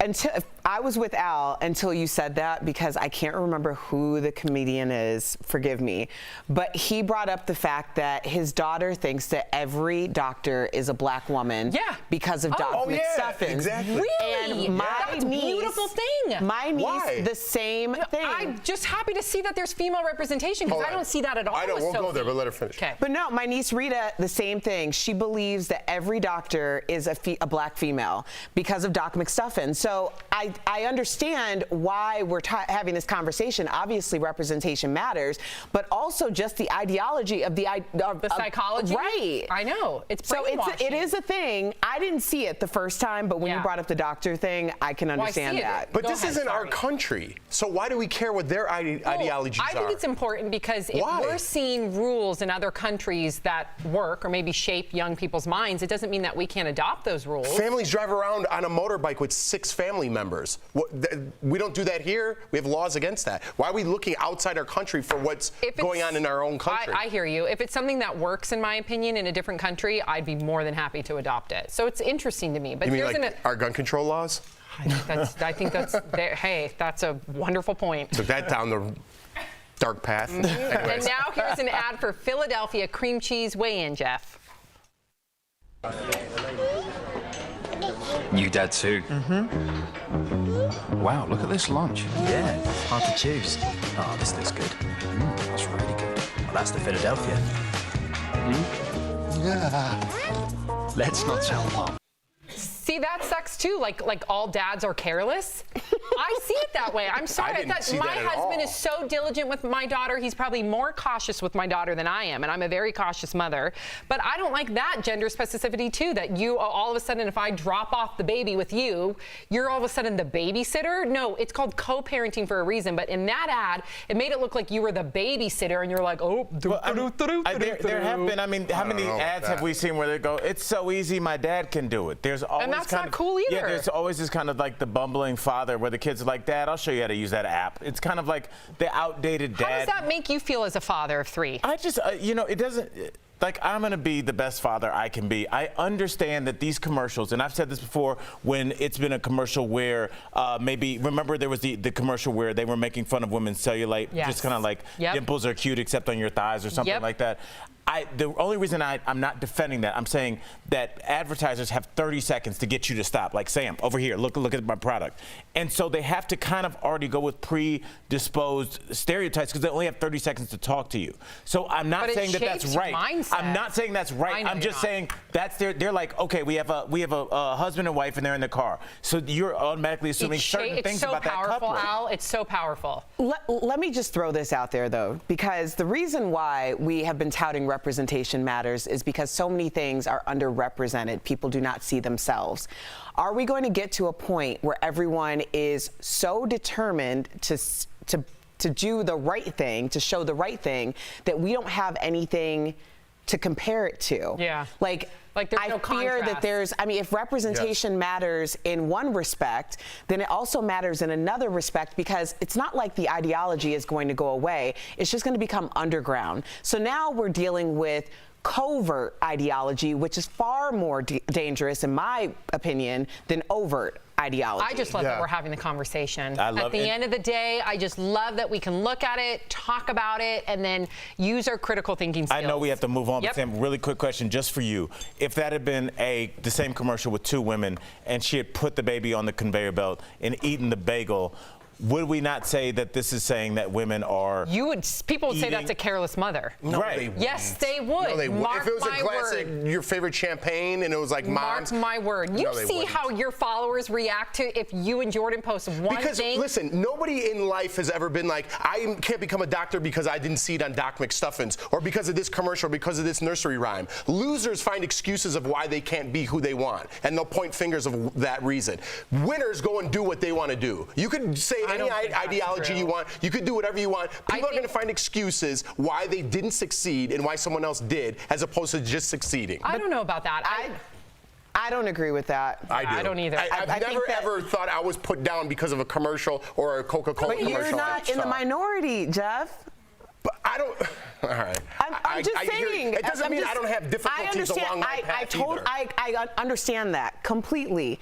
But when you're talking about representation, I know a lot of young kids who have said that I'm not able to be this because they've never seen it. That's a very real thing. I get that everybody has their own things. Like, I'm not thinking that anyone has their life to be perfect. But when I hear young kids say, that's not for me, no one in my life has ever done that, no one that looks like me has ever been that, that's a real thing. So I understand, like, the idea of, like, the Doc McStuffins, it's almost like it blows people away, because when he said, and I forget his name, but when he said the white male walked in and she was like, well, where's my doctor? That made me so excited for those kids who said they had never thought that that was a possibility. Yeah, I don't think Sophie's ever seen a representation of a female doctor other than her own, which is awesome. That's pretty badass. But every single time we watch Five Little Monkeys Jumping on the Bed, Mama Called the Doctor and the Doctor Said, and there's 2,000 renditions of that song, it's always a male doctor, and that bothers me. But so growing up, my idols were Michael Jordan and Walter Payton. So by the way you guys are thinking, that's supposed to be me thinking, I could never be an NFL player or an NBA player because I'm not black like them. That's what you guys are telling me. Probably not a running back. No. And I was a running back. But you're telling me my dreams are taken away because of the color of my skin. I never thought that in my whole life. No, I think the difference is you have to go back to the idea of a super athlete. Like, remember that there used to be segregated leagues. There was always representation for people who weren't of color.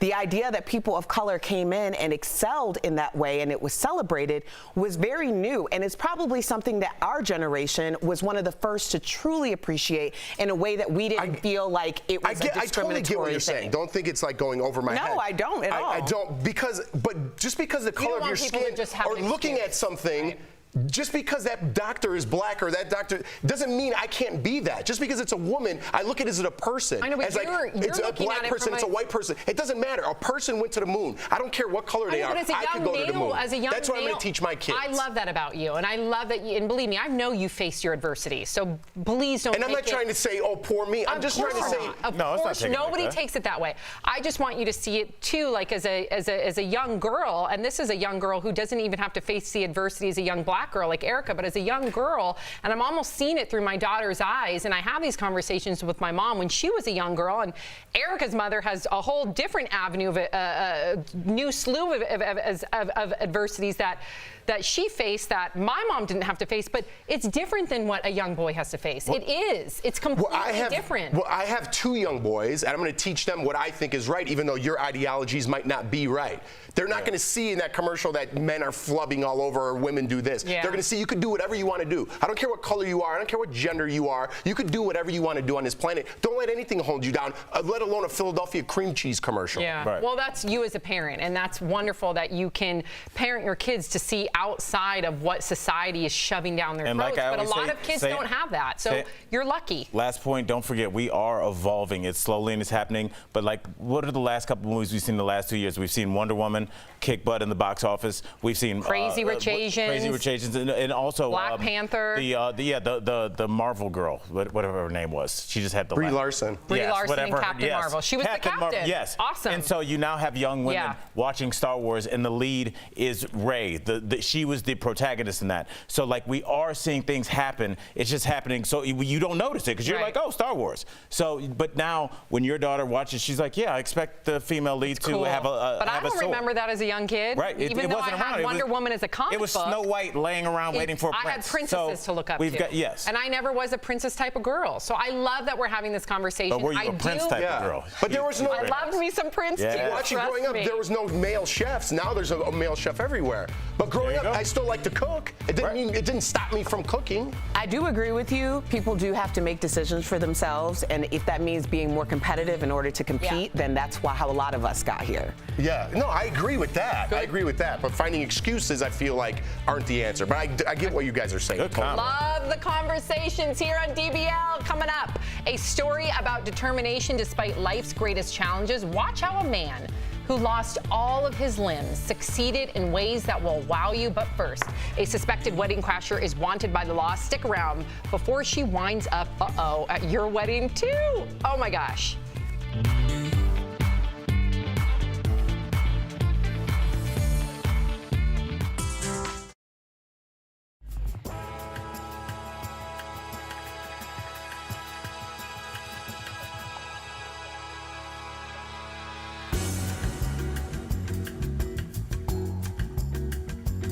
Totally that we see talk that. about it. I totally see that. It's more obvious. That's more obvious than my point of view, for sure. No, I love the idea. Believe me, Jeff, your point of view of don't let anything get in your way. Don't use it as an excuse. Use it as a way to break glass ceilings is well heard. And I know that. But most people don't think that way. You know what I mean? They don't. They'll find an excuse of why they can't do something as opposed to finding a reason why they But can't. other people, too, will live in a world where they don't get to see even the idea of what they want to be in front of them. And so it's important to acknowledge that as well. It's also important to acknowledge, you can go too far politically correct and then the pendulum swings too far. And then you lose everything. But I love that we're talking about it. I think it's, so when I was raised, there was a constant thing that my parents would say, you'll always have to work 10 times harder, be 10 times faster to make $9, work for $10 and make $9. Yep. That was what I was told over and over and over again. And when they say because you're a black girl, I'm a black black, female? because I'm a woman,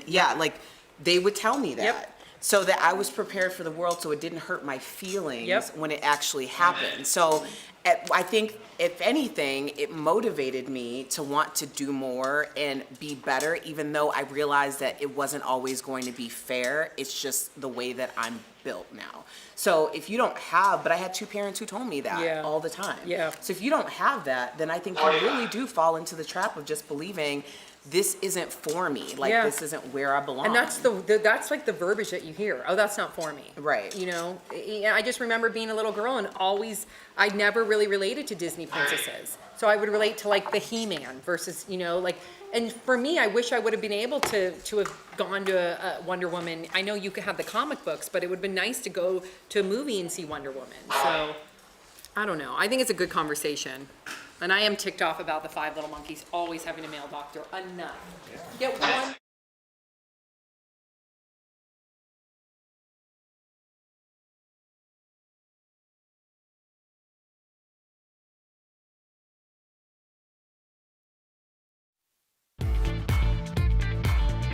Welcome back to DBL. Have you ever seen the movie Wedding Crashers? I hope so, where Vince Vaughn and Owen Wilson are divorce mediators who spend their free time crashing receptions.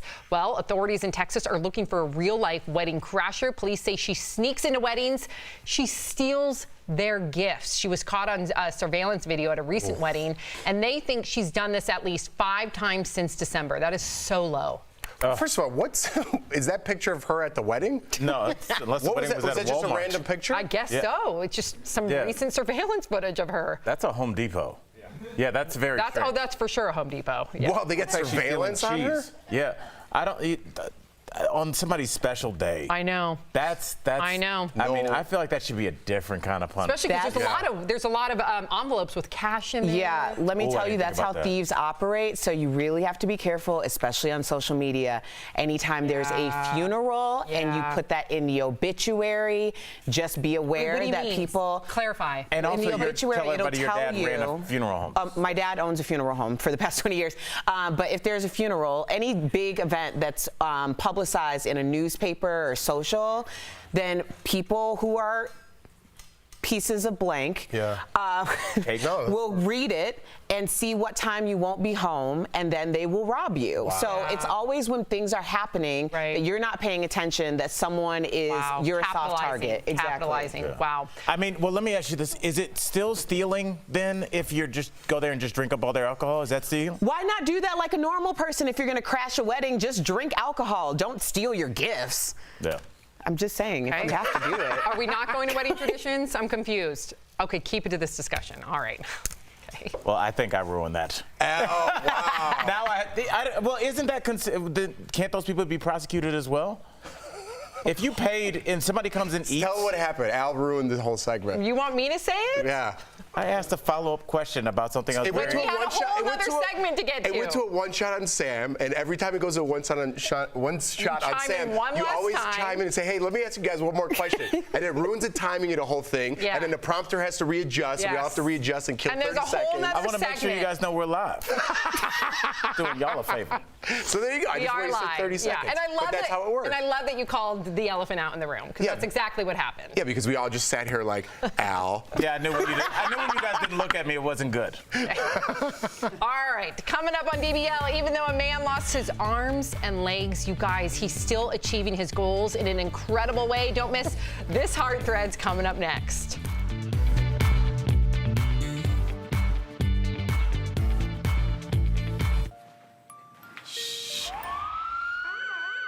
Did I hear the bad boy sound? Yes, I did. Oh, them bad boys, we coming for you, honey. Actually, it's the Beauty Police today, and today you're here with Jeray for the sleigh. Now, I'm over here checking it out, and it looks like we have a code 3232 on the corner of your little and nasty on some greasy cheeks, guys. It's almost too much. Yes, we have all seen it, that aluminum tinfoil on the cheekbones, guys. I'm talking about too much highlight. It's time to go. We can't be doing this anymore, guys, because it might be harming our skin a little bit too much from being in the sun. However, I'm here to let you know, doing highlight is still okay. It's just proportioning the highlight is what you want. Now, my best theory of what I like to think of when I think of a good highlight is a little drizzle of icing. You know, something that you put on a bundt cake, okay? Now, we don't want to get crazy and frost and load it like a cupcake. We just want it to be like a bundt cake. So I got a couple tips to make sure you're not looking like a greasy cheeks, all right? So your step one is going to be to look at the high points of the face only. Too many times I see a lot of people overload the highlight just all over the face and think, I'm just gonna glow today for Jesus. No. You're not J-Lo, girl. That takes a whole lifetime to become, okay? Instead, look at those high points, so the high points of our cheeks, the bridge of our nose, underneath our brow, and maybe even our Cupid's bow, to go ahead and select those areas for your highlight. Now, I typically, as you can see, like to just drizzle it right on top of my cheekbones. Drizzle it, don't do too much of it. That cupcake analogy comes right back into play in it, because if you overfrost it, you're gonna be left with some greasy cheeks. Now, something else you can do is try to use a cream highlight. This is a great way to balance out your highlight without overdoing it once again. Simply take a little bit of a cream base, take it on your fingertips, and tap it right on top of your cheekbones. Now remember, always take into consideration less is more when it comes to highlight. You don't want to overkill it, guys. So until next time, make sure you check out all the beauty blasts right here at Daily Blast Live, and check out my social media platforms at Jeray for the Sleigh.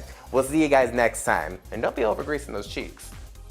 Isn't letting his disability get in his way. This man's disability doesn't stop him from having fun and making an impact. Just before his second birthday, Cal contracted bacterial meningitis, and to save his life, doctors had no choice but to amputate his limbs. 30 years on, and he's thriving in his own right. He has a master's degree in communications and works at a company that adapts cars for people with disabilities. You don't look at him as helpless, you look at him as capable of whatever he wants to do. But his true passion is with video games. It's always something that made me happy. He's played them since he was a kid, and now as an adult, he loves to compete. He's better than I am. He's going to beat most of your people that haven't played games regularly. With games, Cal's on a more equal playing field. And both in games and real life, he's adept at beating the obstacles before him. He's definitely a good player. He kind of downplays his ability. And nothing stops him. Yeah, nothing stops him.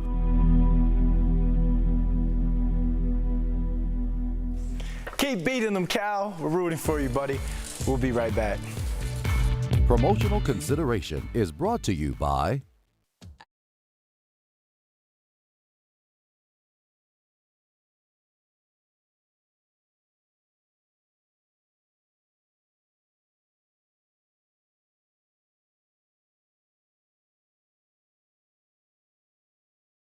Throw it on Yeah, for 2 minutes. it's like that. Yeah, it's like mashed potatoes in there, so it takes forever.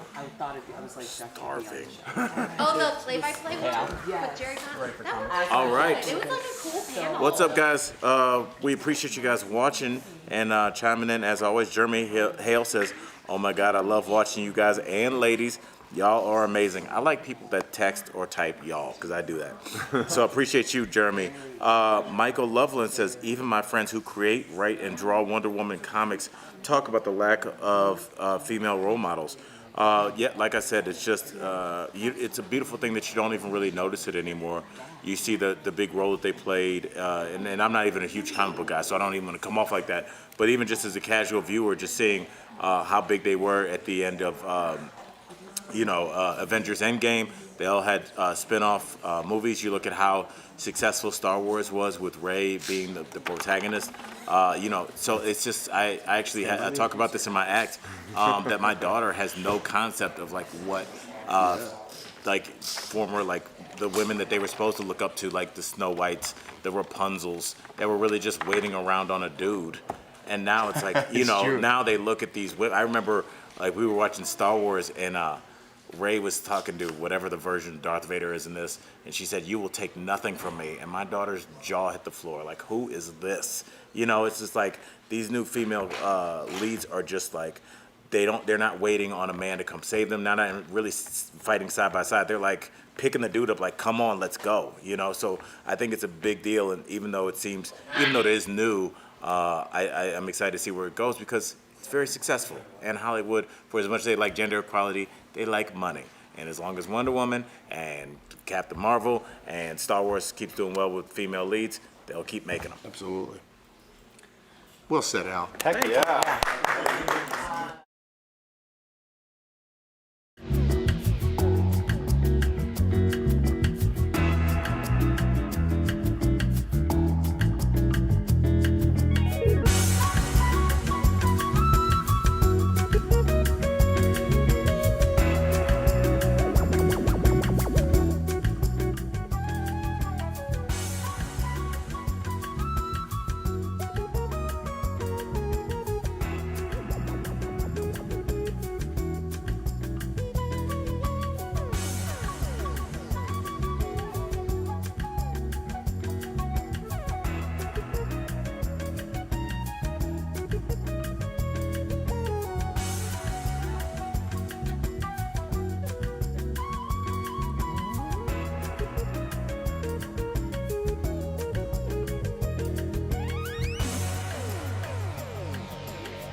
Welcome back to DBL. If you're afraid of needles, look away. Chrissy Teigen doesn't have to worry about her sweaty armpits thanks to Botox. Apparently it works for sweating too.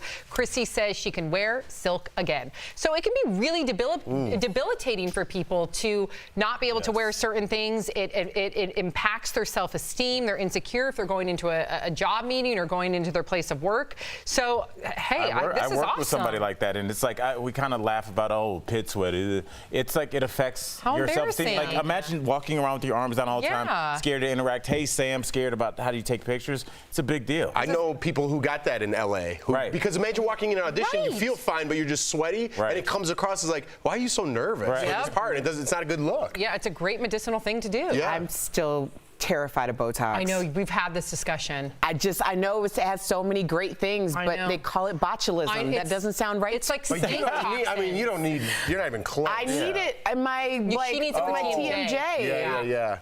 I've I wonder if used that's it before. healthy, It's though. been a while. Does that make you not sweat at all? No, I think it just redistributes. I would the sweat. imagine your body But I would think also, I mean, again, and I know somebody that had very sweaty hands, and like that's how we greet each other. Yeah. Yep. When you greet a stranger, you try and close a deal. Just imagine like, oh no, you know, it's like so you can Yep. do that on your palms too. So look into it if it's an issue. Yep, there you go. See how informative we are. We'll see you tomorrow, same time, same place. Bye, guys. Happy Holidays. Hi guys, Kelly Schubert here with the DBL Digital team. I'm tracking all the breaking and trending news for you right now, and I do have a story that has kind of been making the waves around today. A man has filed a lawsuit against CNN's Don Lemon, accusing him of sexually assaulting him. So he says it happened last year at a bar in the Hamptons. So the man in the suit alleges that he had just gotten off a shift at the bar, and he saw Don Lemon, so he offered him a lemon drop to buy him a drink. A vodka drink is what a lemon drop is. That's what it says in the article. Don Lemon reportedly, allegedly said, no thank you, I don't want to drink. Later on in the night, the suit alleges that Don Lemon came up, grabbed his genitals, and also said some vulgar things. So Don Lemon right now is categorically denying this. He says this is not true. CNN is actually speaking out as well. They say that this man has tried to get money and threatened Don Lemon before. So it is interesting that this man filed a lawsuit, but then Don Lemon is denying it. So DBL Nation, let us know what you think. It's obviously really sad if this happened. It's obviously really sad if it didn't really happen, because this man is dragging Don Lemon's through the name through the mud, if that is the case. So of course we have to, take what the victim, alleged victim, is saying. We'll see what happens with the lawsuit. But again, it's important to note that Don Lemon and the team behind him at CNN are denying this and saying that the man has threatened him before and tried to get money from Don Lemon before. All right, guys, that's what's happening right now. We've got a great show coming up for you. Bye.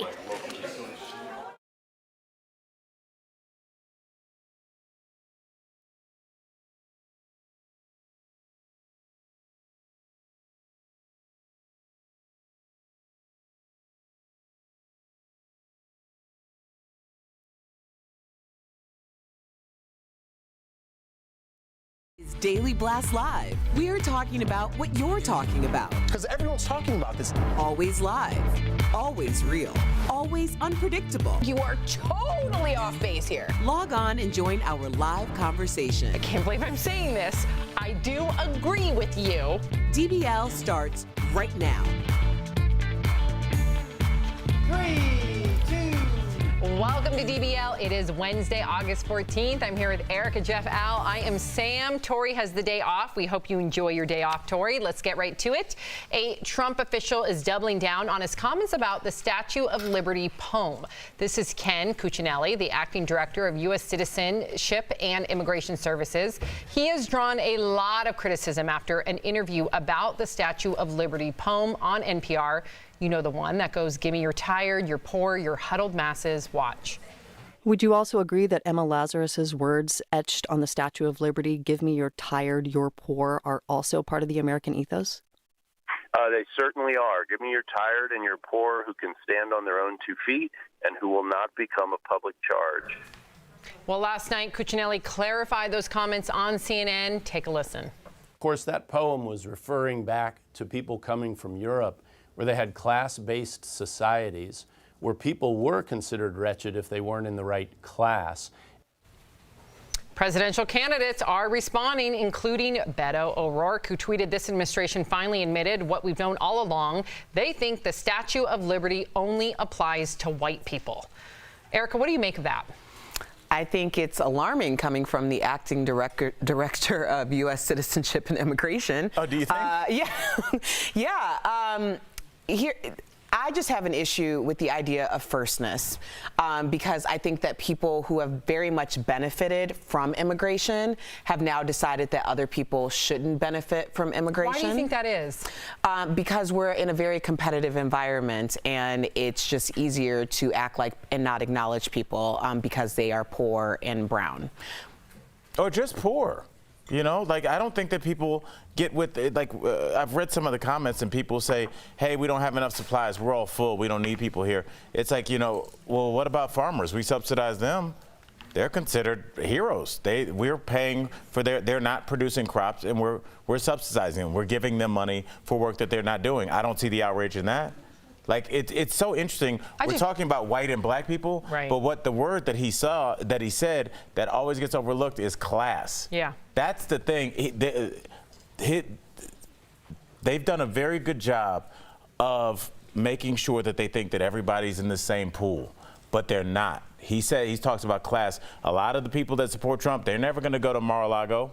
They're never going to be invited to that party. It's a class issue, but they've made it a race issue. Yeah. And that's how they continue to pull the wool over people's eyes. I just worry about the narrative pushing that, you know, if you're an immigrant, that somehow you're looking for free handouts, that you got to be on your own 2 feet. I think of, you know, many of the immigrants that I know. I think about your mom who came here on a boat from Italy. Yeah. And your grandfather. Do we have the photo? I think we do now. I don't know. They might have put it in there. I'm sure she came here with probably next to nothing. Oh, absolutely. And my grandfather, I can't speak for him or whatever, but he didn't come here looking for a handout. I mean, look at their clothes, you know, like that was the one suit they owned. They came here for a better life, to work for a better life. They weren't asking for a handout. And I don't think, you know, that definitely what's on the Statue of Liberty is up for interpretation. And for that man to interpret it the way he did. And then insert his own words. Right, is wrong. Because I know I can only speak for my family. They came here for a better life, not wanting handouts, to give a better life to their family, to their grandchildren. And very which are hardworking. Yes. Amen. And I think it's the same for everyone else. Yep. It doesn't matter what color you are, who you are. That's definitely up for interpretation. He interpreted it wrong. That's my interpretation of the interpretation. So meta. A famous reality TV family is set to be arrested by federal marshals today. Todd and Julie Chrisley, known from USA's Chrisley Knows Best, have been indicted on charges that include tax evasion and wire fraud. They could face 30 years behind bars if they're found guilty. Their lawyer says the allegations contained in the indictment are based on complete falsehoods. The Chrisleys are innocent of all charges. And on Monday, Todd Chrisley posted to Instagram saying, in part, there's been a cloud hanging over Julie and me and our entire family over the past 7 years. It all started back in 2012 when we discovered that a trusted employee of ours had been stealing from us big time. Do you think that's the case, Erica, or do you think this is a way for them to scapegoat? I think that there is a lesson we can all learn here, especially when we are looking at social and reality TV. There's this idea of keeping up with the Joneses or being the Joneses. And I think you get over your head very quickly trying to build an image without a whole lot to sustain it. Yeah. And when the IRS is involved, you've completely gone overboard. It's important, though, that you know what's happening to your money and your affairs at all times. People get to a certain place and they think this person is better apt to prepare for this than I am, but no one is going to be better apt to oversee your money the way that you will. Well said. Yeah. Scary. Texting while driving can be deadly, and a Massachusetts police department has released a video showing the dangers. Check this out. A vehicle swerves off the road, hitting a utility pole, then flips over. The car following behind has to swerve to avoid hitting it. The woman in the car is fine, but was issued a citation for texting and driving. She's really lucky to not have been seriously injured. And I was looking at statistics, and this really alarmed me. I mean, I know it's an issue, but I had no idea that 1 out of every 4 car crashes is caused by texting and driving. And I had no idea that texting while driving is 6 times more likely to cause an accident than drunk driving. Yeah, and I knew that stat. I don't understand why we don't take this more seriously in this country. What do you think we should do? I have no idea, but if you're ever crossing a street, I cross the street every day to go to lunch, stand on the corner and just look how many people are on their phones when they drive by in the 15 seconds that you're waiting there. It's one out of three at least are on their phones. Jeff, it's unbelievable. It's such a thing, and I've done that because I cross the street to go to my gym. That I stand on the other side of the pole. I do too. When you're because coming I'm back, I stand expecting on the left somebody side. because we're talking about oh my God, 6 or 8 or 12 inches. I mean, we're not talking about a lot. So it doesn't take much for somebody to drift and really just change the course of their life and your life. I'm glad you brought that up because I stand in the grass. Do you? Yeah. Yes. You should never be standing on a street corner. You should never stand on a street corner. I didn't know everyone was that like. Yes. Yeah, people who value their lives are very aware that some people do not value your life. Right out to that pole, I go on the left side of it by the bridge. That's so funny. That pole that woman hit could have been a kid, you know? Wow. I don't know why we don't take it more serious. Yeah, I know. 47 states have banned it, but you still see people using their phones. DBL is live, and coming up, Oprah and Gayle take a crash course in popular slang. Will they pass or will they fail? Then, have you lost your mojo? Life coach Dr. Holly is here to talk about regaining that magic in your 40s, 50s, and beyond. And you, the viewer, are our fifth host. Weight Watchers is targeting kids and teens, but should they? Your comments coming up next.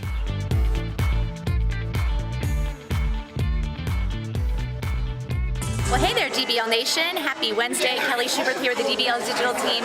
I'm tracking all the breaking and trending news for you right now, but our hosts are pretty chatty over there, so I don't know about you, but I want to know what they're chatting about, so let's go.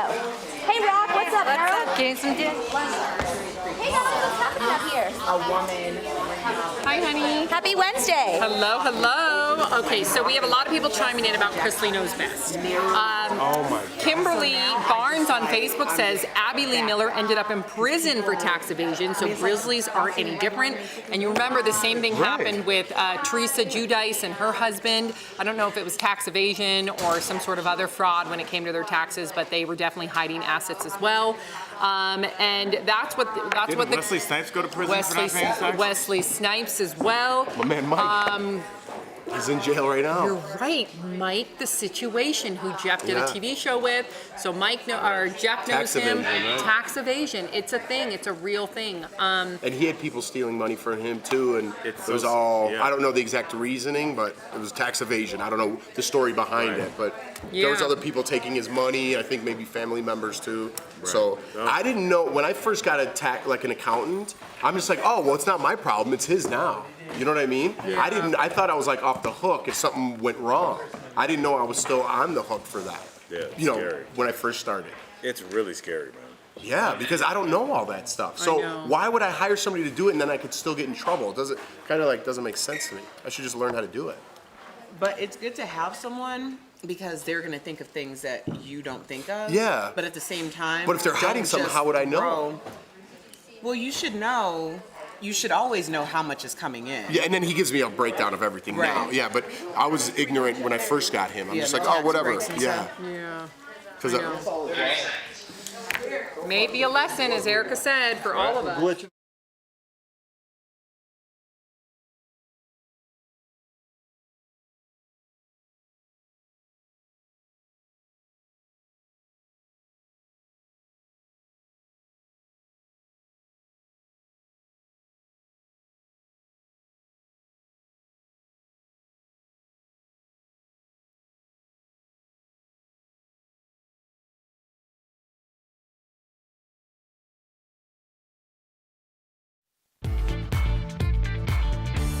Welcome back to DBL. It's time for Fifth Host when we talk about what you're talking about. Weight Watchers is doubling down on its attempt to market weight loss products to minors. Its first attempt sparked controversy last year when it offered free services to teens.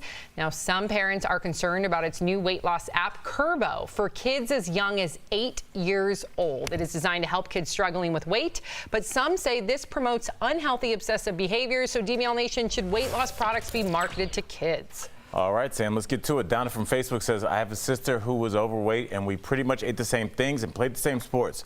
After years of dieting and persecution, we discovered that she has a thyroid problem. Kids should see a doctor, not a weight loss coach. Obviously, and I'm glad your sister finally got the diagnosis that she needed.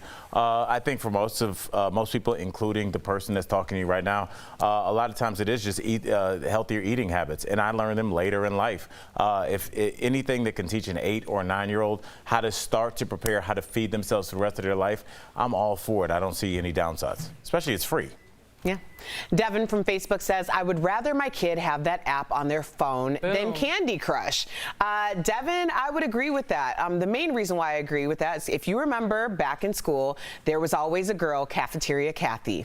Cafeteria Kathy had an older sister who knew everything about weight loss and how to eat healthy. Her sister was like 11, okay?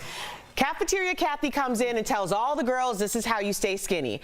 I would rather have an app than Cafeteria Kathy, who also is going to result in bulimia, anorexia, and unhealthy ideals about food. So they're getting the information and they're going to follow it, so they might as well get the right information. Avoid Cafeteria Kathy. Yes. Michael from YouTube says, we have to start weeding out the bad habits parents pass on to their kids. This is a medical issue for doctors, not a salesperson. I agree with you except for the salesperson part. If this could help you in any way, I have apps that, follow what I eat and I plug in. The Lose It app? Yeah, the Lose It app, exactly, is what I use. So if this could help your children and help the parents find out how many calories they're putting in their kids' mouths, that's a good thing, too. I agree with it. And when we did the Lose It app very quickly, we were shocked at how many things we, I remember you said the chicken thighs, you were shocked how many calories. You might not know how many calories your kids are actually eating until you put it in that app. I thought it was healthy, Education. Nancy from Facebook says, I'm for the app as long as the kids are taught about the benefits of fitness as well and how good nutrition can fuel the body. I think it's actually all about that. They don't even use Weight Watchers in the title. They don't talk about losing weight. They're very careful to make it informative and fun and educational. That's why they call it Curbo, not Weight Watchers. So I think they're on the right path. I really do. Thank you for writing in. We have new developments in the Swedish assault case against rapper A$AP Rocky. Raquel Villanueva has the latest details at the moment. Well, Sam, a Swedish court has found rapper A$AP Rocky guilty of assault, but he will not serve any more jail time. And this is all for a street fight that happened in June in Stockholm. A$AP, whose real name is Rakeem Myers, has always said he acted in self-defense and tried to avoid the fight, even posting this video as he was being followed by the men.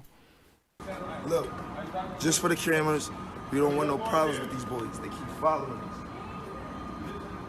Look at them. They keep following us. The court disagreed, and he is now ordered to pay a fine. A$AP was in jail for a month before the judges on the case allowed him to go home as the verdict was decided.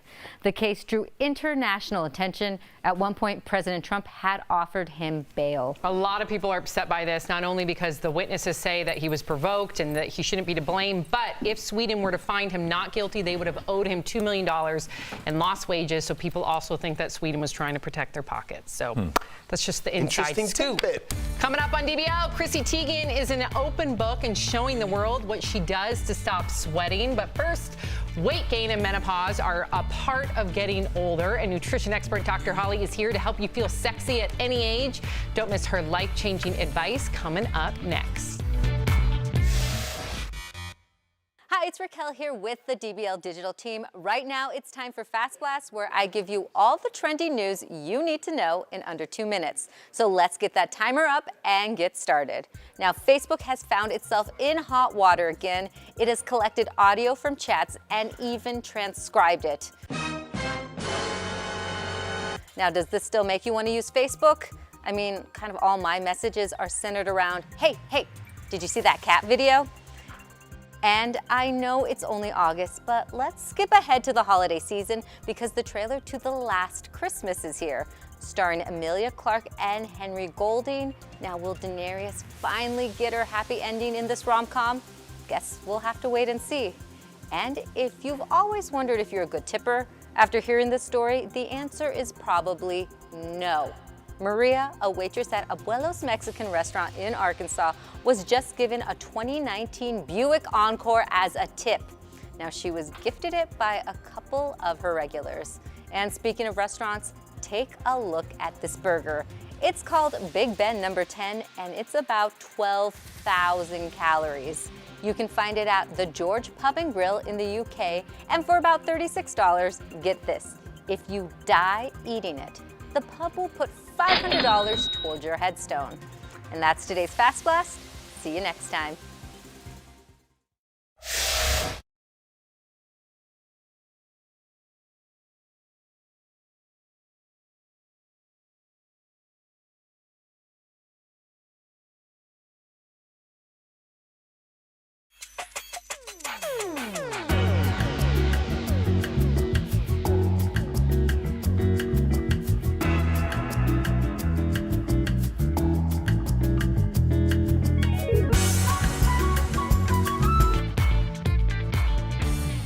Welcome back to DBL. Today we are joined by lifestyle coach and nutrition expert Dr. Holly to talk about regaining your middle-age mojo.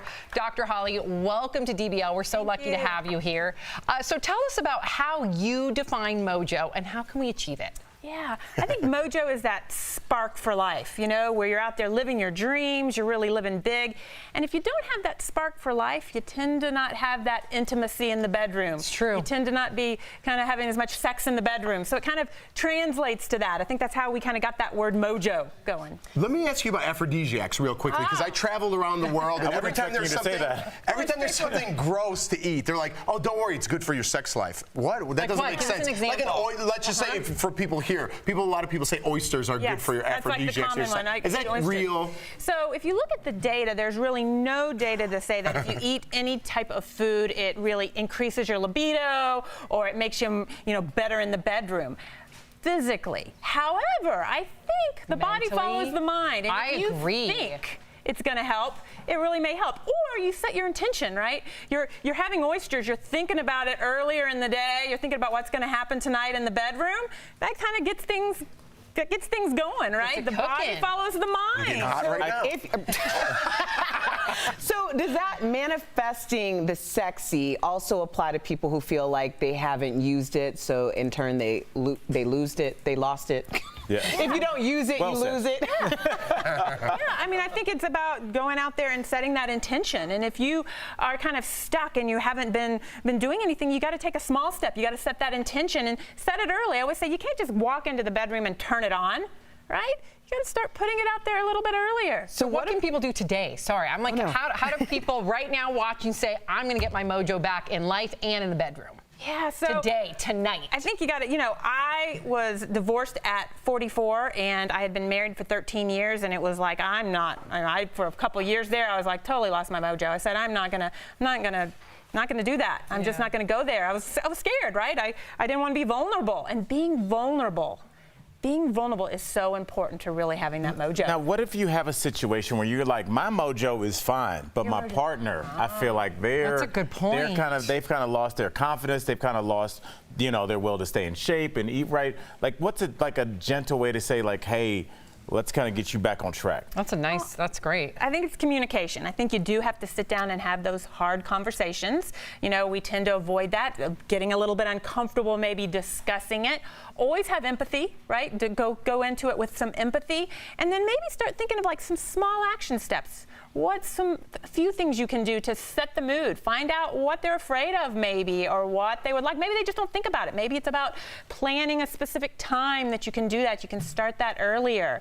But I think it starts with communication and kind of understanding what's going on. Why is the mojo gone? And communication in the bedroom too. Well, that's what's being vulnerable, is really communication in the bedroom. How about for married couples? I have a friend that I'm asking for. I'm going to ask all of you, what do you do to spice it up? I mean, I'm sure you've had times when mojo's been at a low level. What do you do? Text during the day. Text during the day. Love that one. See you soon, buddy. Buddy? That's a good mojo. Yes, it is. At all. I mean, I don't put buddy, but like a little countdown, like.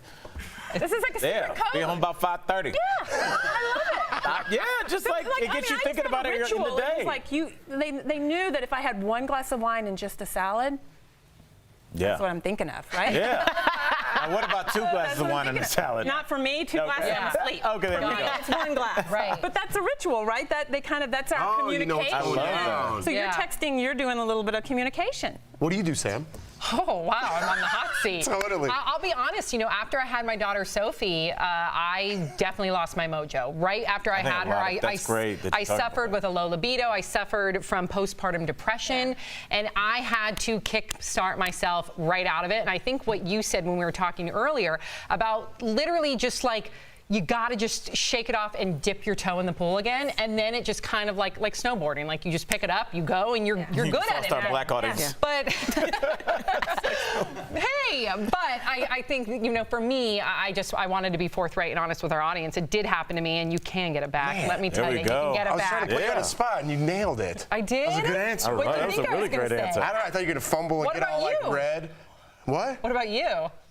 We know. We What? got our mojo. What? I know, but what? I can't share. Why not? It's kind of like my chakra thing, you know what I mean? Just for me.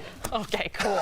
Thanks for letting me share all about my... You weren't specific. I was going to dive into specifics, but I respect my wife, you know what I mean? There we All right, and I want Is to that hear all about right? Erica's mojo. I don't. Erica oozes mojo. Divorce will also respark your mojo. Oh. Yeah. Sometimes that's the only option. That's okay. Yeah. So She you oozes didn't it. let that get that scares them, right? They don't want to get vulnerable again, but maybe, hey, it also can spark it. Yeah, for Everybody's both of you. Fire. You could be married to somebody else's husband right now.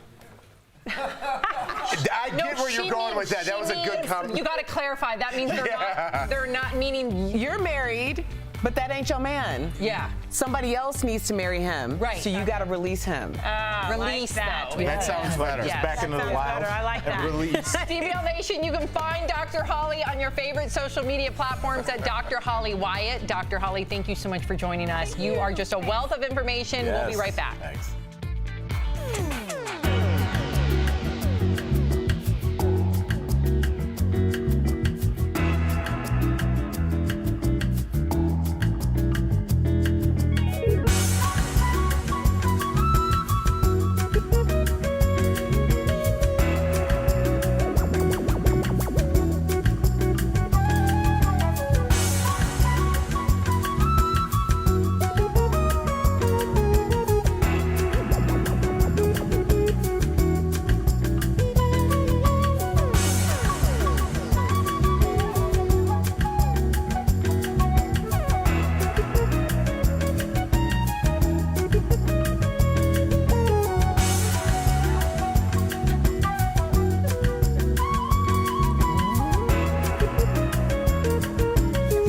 After we're done promoting our podcast. Hi, DBL Nation. Kelly Schubert and Jeff here. We're here to promote our podcast. We are? Yeah, it's called In the House with Jeff Schroeder and Kelly Schubert, and we talk all about Big Brother. This might not be a great promotion, but are we doing one Friday? Yes. For sure? Yeah. We could say if we're not. What's the big deal? Are. What? We are doing one on Friday. I don't I'm understand off why we're on not Friday. honest. I'm off on Friday. Tori has the day off. She's in Cape Cod. Look at her Instagram. Like, why don't we say that? Like, No, I don't understand.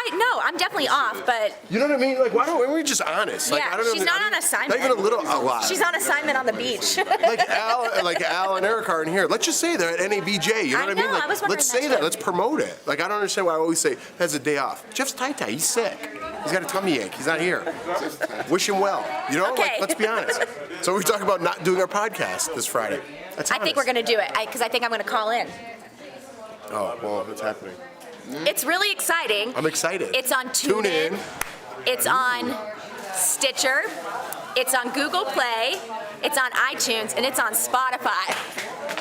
That was good. I nailed it. I nailed all 5. Usually I call it Twitcher instead of Stitcher. Oh, Twitcher. But it's on all of them, you guys. Cool. It's really good. Jeff obviously is a former Big Brother house guest. I'm just a super fan. Yeah, give us 5 stars. Give us a 5-star rating. No 4 stars. Yeah, Give us why a would you give 5 4 stars? You're already there. Yeah, if you're already there, you might as well just up it to 5. And write your reviews. Write a comment. Let us know what you think. It's our most downloaded podcast so far here at DBL. Shout out to John Schmolowitz. He is our producer, so really awesome. Thank you, John, for always being Wait, but there. he's not going to be here either?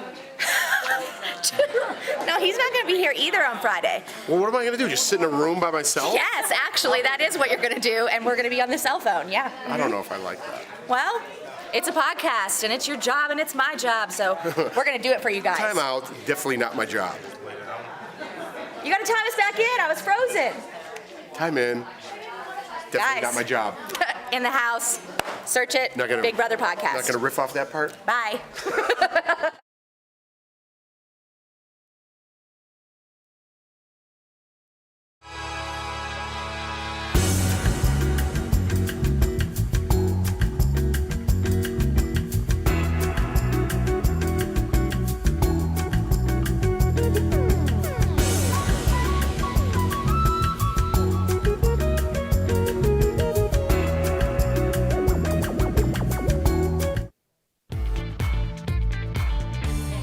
Welcome back to DBL. Driving through a new city can be refreshing, but it can also be super stressful. That's why co-host Tori Shulman and I share tips in this DBL Drive presented by who, y'all? CarShield. That's right. You know, I do appreciate the beauty in going to different places. And the first time I ever came to Denver performing, I rented a car. I flew in the dead of night, went to the hotel, woke up, and got my rental car to go get something to eat. And I saw what we're looking at right now, those mountains. Those beautiful mountains. And I was just like, this is 10 years ago at least, and I was just like, people go to work every day and look at this? Yeah, if you haven't been around mountains, it's an incredible thing. Yes. And that's why I got my place with the view. I was just like, I need to drink a cup of coffee and look at these mountains every day and calm myself. Oh my God, that's so great. Yes, Denver definitely swept me on my feet. I was always like, I'm never leaving California once I live there. Denver has made me absolutely fall in love. And I absolutely think, yeah, the traffic's getting worse, but nothing compares to how bad LA is. So I'll take it any day. Next time you're on vacation, driving through a new city, remember these tips. Transportation apps can do more than just give you directions. Utilize them to save places you'd like to visit and where you parked your car. Take a car or public transit to tourist attractions to avoid expensive parking fees and a headache. One thing you don't have to figure out is an auto protection plan with CarShield. CarShield protects their members from the high cost of auto repairs. Call 1-800-505-9619 for a free quote.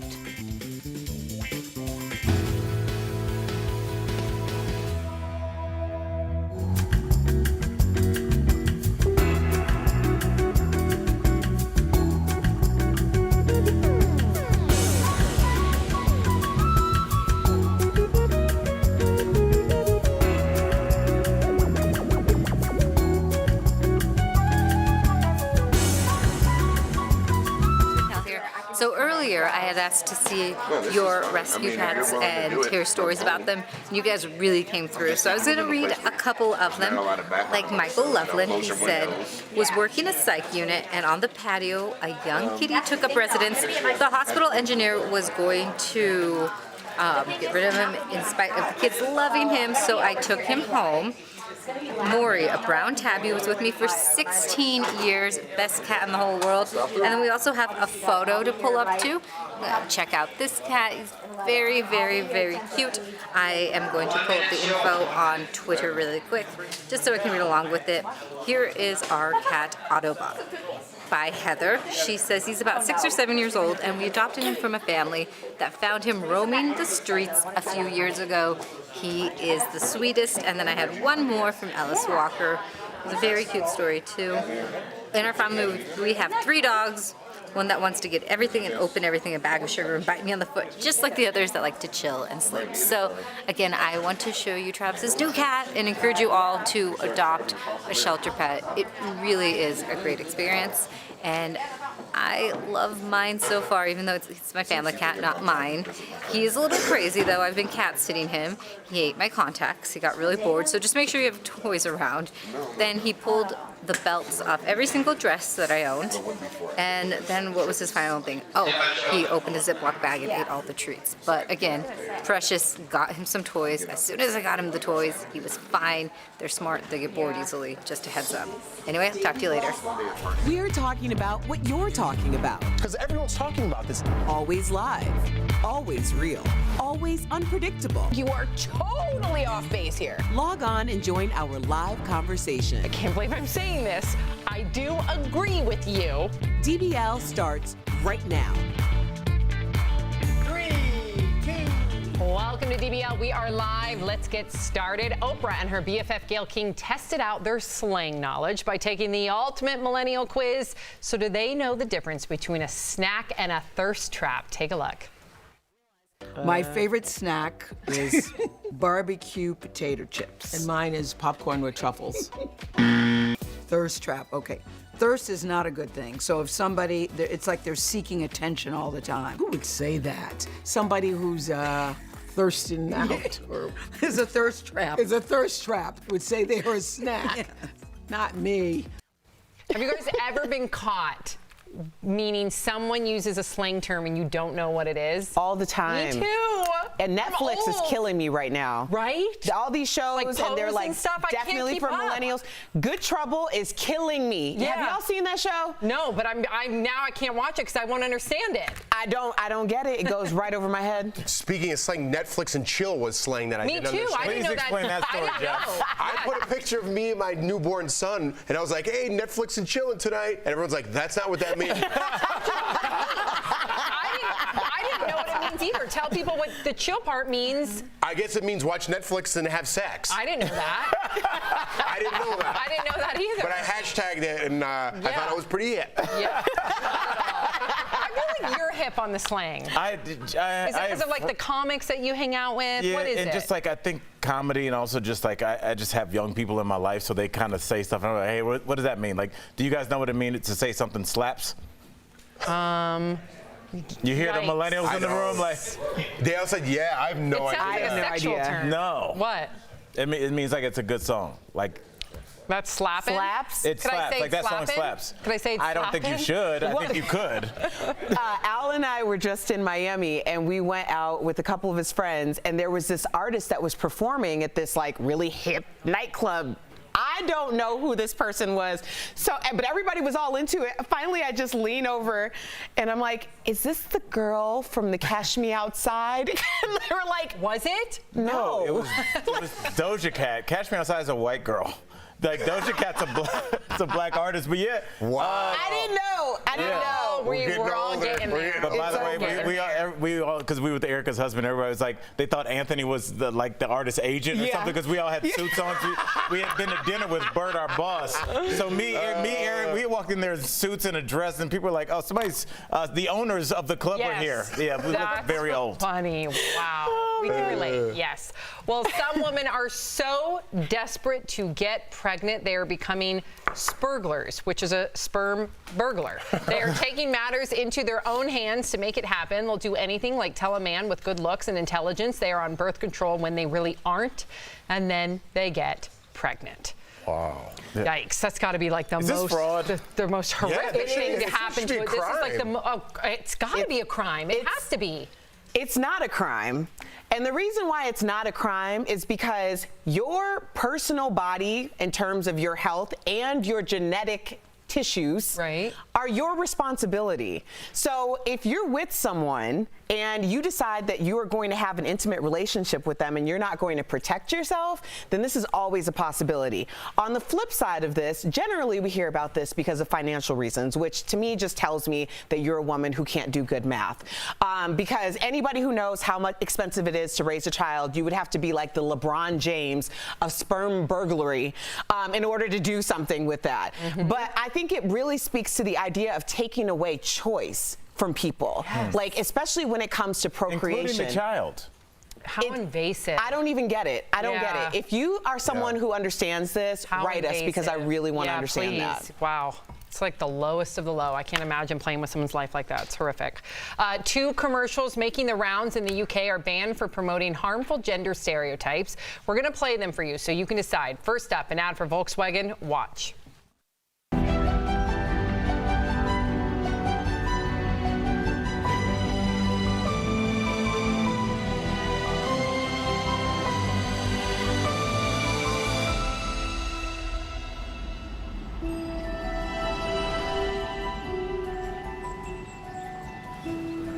And now here's an ad for Philadelphia cream cheese. New dad too. Wow, look at this lunch. Yeah, hard to choose. Oh, this looks good. That's really good. Well, that's the Philadelphia. Yeah. Let's not tell Mom. We want to hear from you. Hit us up at dblvote.com. Let us know what you think. Should ads with gender stereotypes be banned? I just love that we're having the conversation. I definitely saw some gender stereotypes with the first ad with Volkswagen. You saw only men as the astronauts. You saw only men as the athletes. And then you saw the woman with her baby chilling on the side on a park bench. And then on the flip side, you saw men being portrayed almost like as babysitters, flubbing around as dads, like, oh, I can't even watch my my own kid, I think that's harmful to men. I look at you as a father. I look at you as a father. I look at my husband as a father. My husband's more cautious. As much as I am as a cautious mother, my husband's more cautious with Sophie than I am. So I see why both are harmful gender stereotypes. See, for me, I see what you're saying in the first one because I'm looking for it now. Had I not known, maybe I wouldn't have noticed. But the second one, to me, I'm the one who should be offended, right? I'm not offended at all. Dads, moms, everybody bumbles around with their kids. Nobody knows what they're doing, except for the people on social media. Everyone knows what they're doing on social media. But no one really knows. I think this hits home to some people. This hits home to dads. You know? But I have to tell you, as a young girl, I remember, and Erica will speak to this even more, being a young black girl, I remember not having, anybody but like Disney princesses to look up to, and I never saw myself as a Disney princess. And then if Erica wanted to look up to a Disney princess, there was no black Disney princesses. But what about doctors, scientists? Like, where's the representation? So I understand how harmful these ads can be. It's, I have to be really honest, because the first time I saw it, I didn't get it because my brain is in a different place. I saw in order to adapt, they said, or anything's possible if you adapt or something like that. And the woman with the carriage represented someone who had adapted in order to have a baby. Okay. I didn't think of it as it being a representation of women can't do what the men, or we learn to adapt.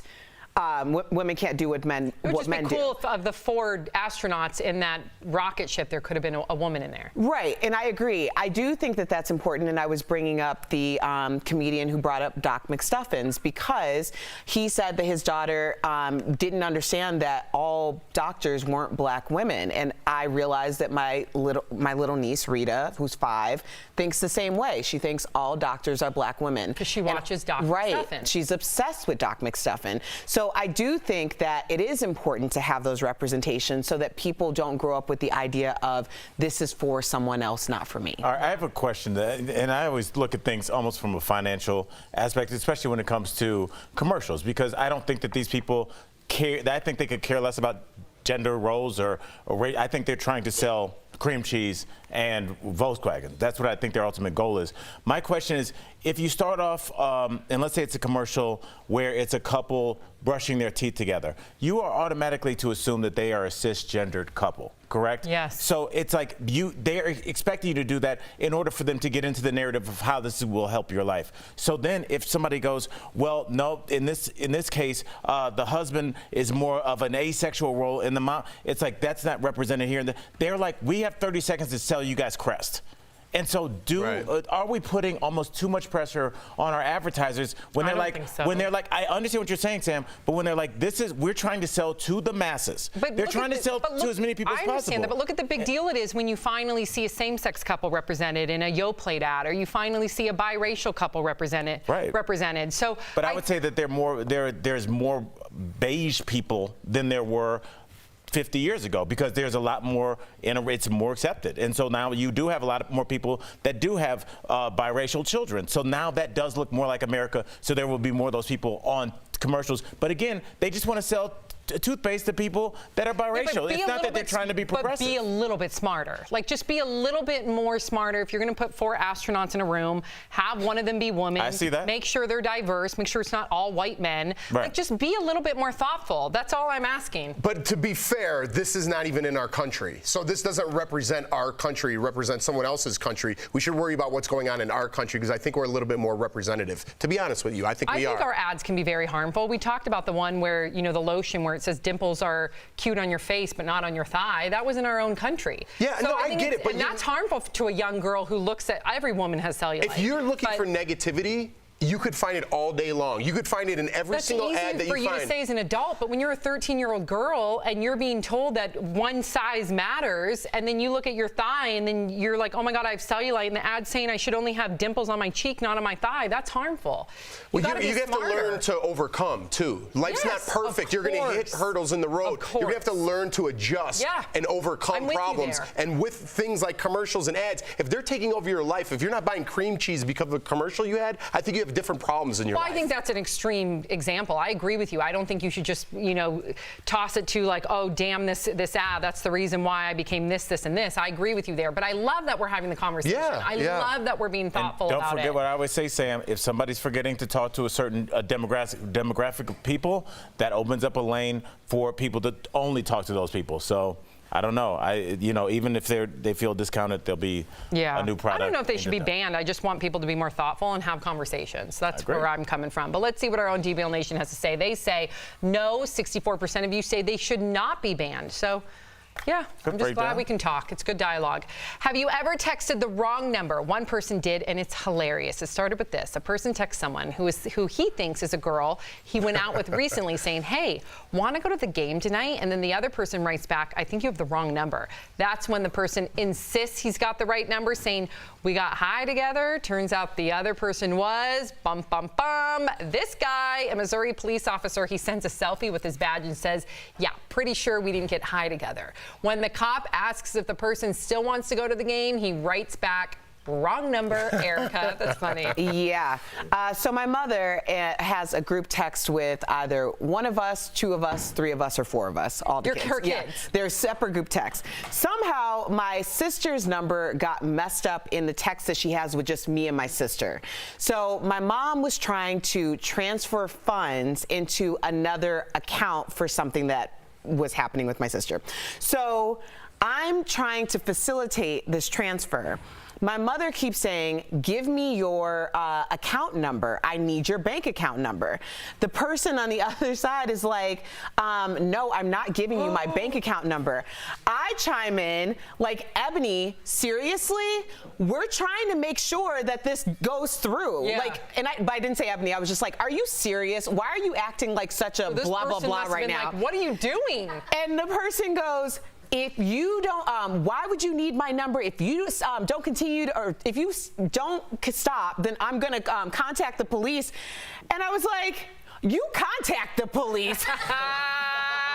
Because my sister is so like out of this world. Like, did you ever? Yeah. So finally, they were like, I don't know who you are. This is completely inappropriate. And I look at the number and I'm like, oh my gosh, Mom, this is not Ebony's number. So then I send a reply like, I am so sorry. We thought that you were my sister. 3 weeks later, my mom sends a picture in her new car and she's like, look at me. And I'm like, Mom, no, the same. Delete. Leave this person alone. Oh my gosh. That's funny. That you guys might as well just be friends now. She's part of the family Come now. on over. We'll transfer those funds. Coming up on DBL, a story about determination despite life's greatest challenges. Watch how a man who lost all of his limbs succeeded in ways that will wow you. Plus, you won't believe the weird reasons behind the most popular wedding traditions. We'll fill you in next.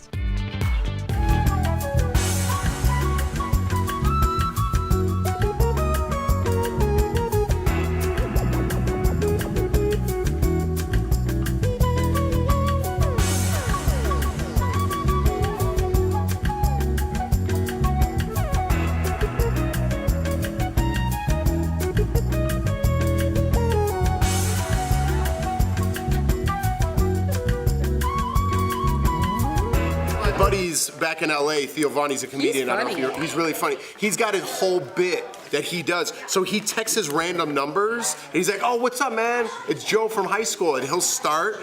I mean, he says it takes a while for the conversation to go, but sometimes he reads us like the chain of like what people say, and they're like, oh, hey, what's up, man? And he starts conversations and says the craziest stuff. Like, no, I don't think Kenny's doing anything. And they have a whole conversation out of nowhere. And he just keeps writing them back and forth. Really? It's part of like his bit. He text messages hundreds of people, and he does it all the time. Funny. It's really funny. It's hilarious. part of his bit. Nobody listened to that, but it was funny. Yeah, I have a funny Theo story when you're done. His comedy's really funny. He's blown up. Stand-up is really funny. He's blown Theo up. went, out of nowhere. Yeah, he's one of those guys. He got sober and got himself together. Yeah. He's took off. But yeah, the whole texting thing. How much time do we have? 1 minute. Yeah. I had it happen the other way, like the non-funny way. Somebody got my old Miami number when I switched to my LA number. I remember. And I guessed that through whoever got it, they picked up that somebody was I was a comic, and started replying to people because people would be like, "Hey, we're here at your show. Yeah, we're here at your show. Where should we park?" And he'd be like, "Oh, well, you should go down to the parking garage and meet," and like responding as me. That's crazy. Yeah, I had to contact the police because he was talking to young women like, "Yeah, meet me for a drink out like this dude." Yeah, it was like really crazy. That's dangerous.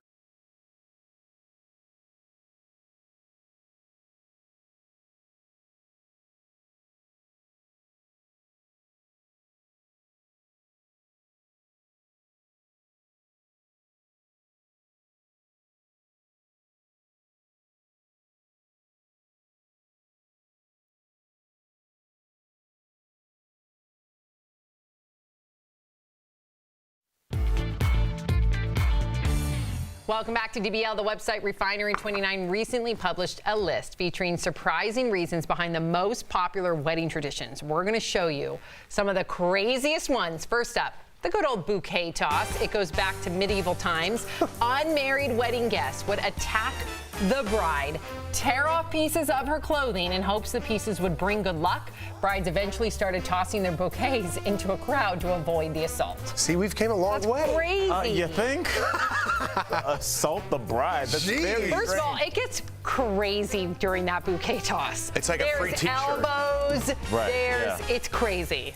I still think I used weddings to are get the all weirdest competitive. traditions we have. Yeah. I think it's very strange. What group do you think are more aggressive? Women for the bouquet toss or men for the garter toss? Definitely women. Yeah. Women. Men are more aggressive because they stampede each other when they run off the dance floor. Yeah, exactly, Erica. Next, why do brides and grooms avoid seeing each other on their wedding day? This goes back to times of arranged marriage. If the groom could not see the bride until the wedding, he couldn't back out if he didn't like her looks. It's the same reason why brides have to wear veils. We need to bring that back. I'm just kidding. That would be real bad. Yeah, real bad. I mean, but knowing that, would you still wear a veil? I had my veil back here. I never had it in front of my face. What about you, Erica? I never had a veil in front of my face. Just back. Yeah, most people have it just. But did you guys stick to the no seeing each other tradition? I did, yeah. We did. I'm trying to think which time. No, I'm just kidding. Just kidding. No, we didn't see each other before. Yeah, all right. I like the tradition. And finally, this one was always weird for me, even though I partook in it, the garter toss. Back in the day, newlyweds were expected to consummate their marriage. Immediately after the wedding, just like in Game of Thrones, the groom would give the bride's garter to the waiting crowd to prove that the deed was done. Ew. Disgusting. That's disgusting. Wow. Really? Look, everybody, yeah, that's so gross. Well, I don't know if they had to consummate it, right, to make it Yeah, legal. but to be like come on. Well, that was like proof of it. I don't know if they were like, like You know they were. You know what I never got? I don't like the smashing of the cake in the face. My husband I don't like that at all. My First of all, husband your and I dress, your vowed makeup. not to do that. Yep. It's like food on your hands. That's I don't rude. like that You better part. discuss that. So disrespectful. That's so disrespectful. It's kind of like a smush. It's not like a It's so choking. It's like rude. a mush a little Yeah. bit. all the pictures you have to take, and I it takes all day to know. get like women's weird. makeup. All the makeup, Yeah. your hair. You definitely have to talk about that one because Yeah, that could you be a talk about huge that fight. one. And it's so weird doing the garter toss too, because you have that weird dance where the husband like has to pull it off your thigh. I remember Right. my husband, like his head under my dress. I was so uncomfortable. He probably was uncomfortable. your parents and are then there. I look and there's my dad watching. It was disgusting. He's just double fisting My scotch dad, over there. It was just disgusting. It's weird. It is kind of weird. Oh my goodness. Erica, did you partake in that weird dance? No, Okay, not good for the second you. time. Yeah, the first time you did that, was Yeah. it awkward? Yeah. It's weird. It is. It is. But we and the do hooping it. and The hollering, it's hooping and like the somebody's hollering. weird uncle. Yes, it's true. It's weird. It's so weird. What? Ugh, jeez. We Coming need a up on marriage DBL. revamp. Yeah, we do. A little revamp. Yep. Or do it your way. Go right to the courthouse. There we go. Even though a man lost his arms and his legs, he's still achieving his goals in an incredible way. You do not want to miss this Heart Threads. It's very special coming up next.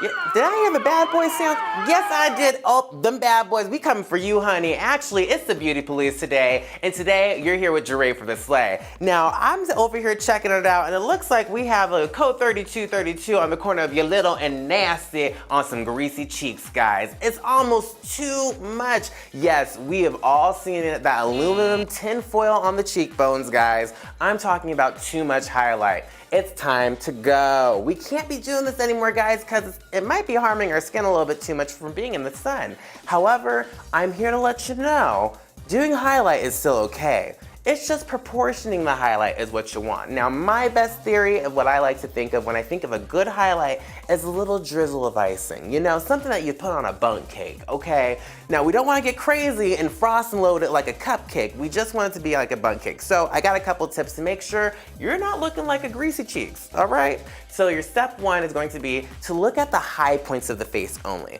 Too many times I see a lot of people overload the highlight just all over the face and think, I'm just gonna glow today for Jesus. No, no, no, no. You're not J-Lo, girl. That takes a whole lifetime to become, okay? Instead, look at those high points, so the high points of our cheeks, the bridge of our nose, underneath our brow, and maybe even our Cupid's bow, to go ahead and select those areas for your highlight. Now, I typically, as you can see, like to just drizzle it right on top of my cheekbones. Drizzle it, don't do too much of it. That cupcake analogy comes right back into play in it, because if you overfrost it, you're gonna be left with some greasy cheeks. Now, something else you can do is try to use a cream highlight. This is a great way to balance out your highlight without overdoing it once again. Simply take a little bit of a cream base, take it on your fingertips, and tap it right on top of your cheekbones. Now remember, always take into consideration less is more when it comes to highlight. You don't want to overkill it, guys. So until next time, make sure you check out all the beauty blasts right here at Daily Blast Live, and check out my social media platforms. Welcome back to DBL. Today's Hard Threads is all about making the best with what you're given.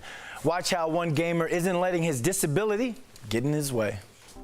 This man's disability doesn't stop him from having fun and making an impact.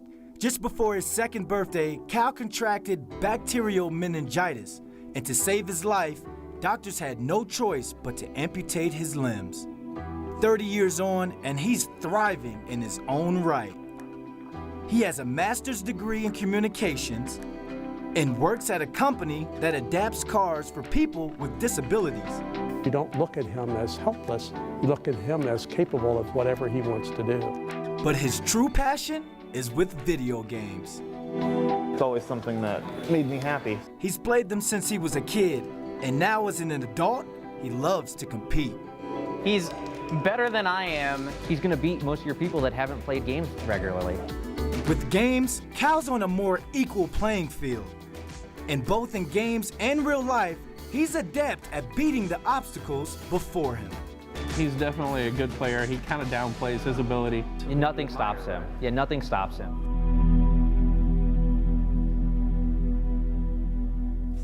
Keep beating them, Cal. We're rooting for you, buddy. We'll be right back. Promotional consideration is brought to you.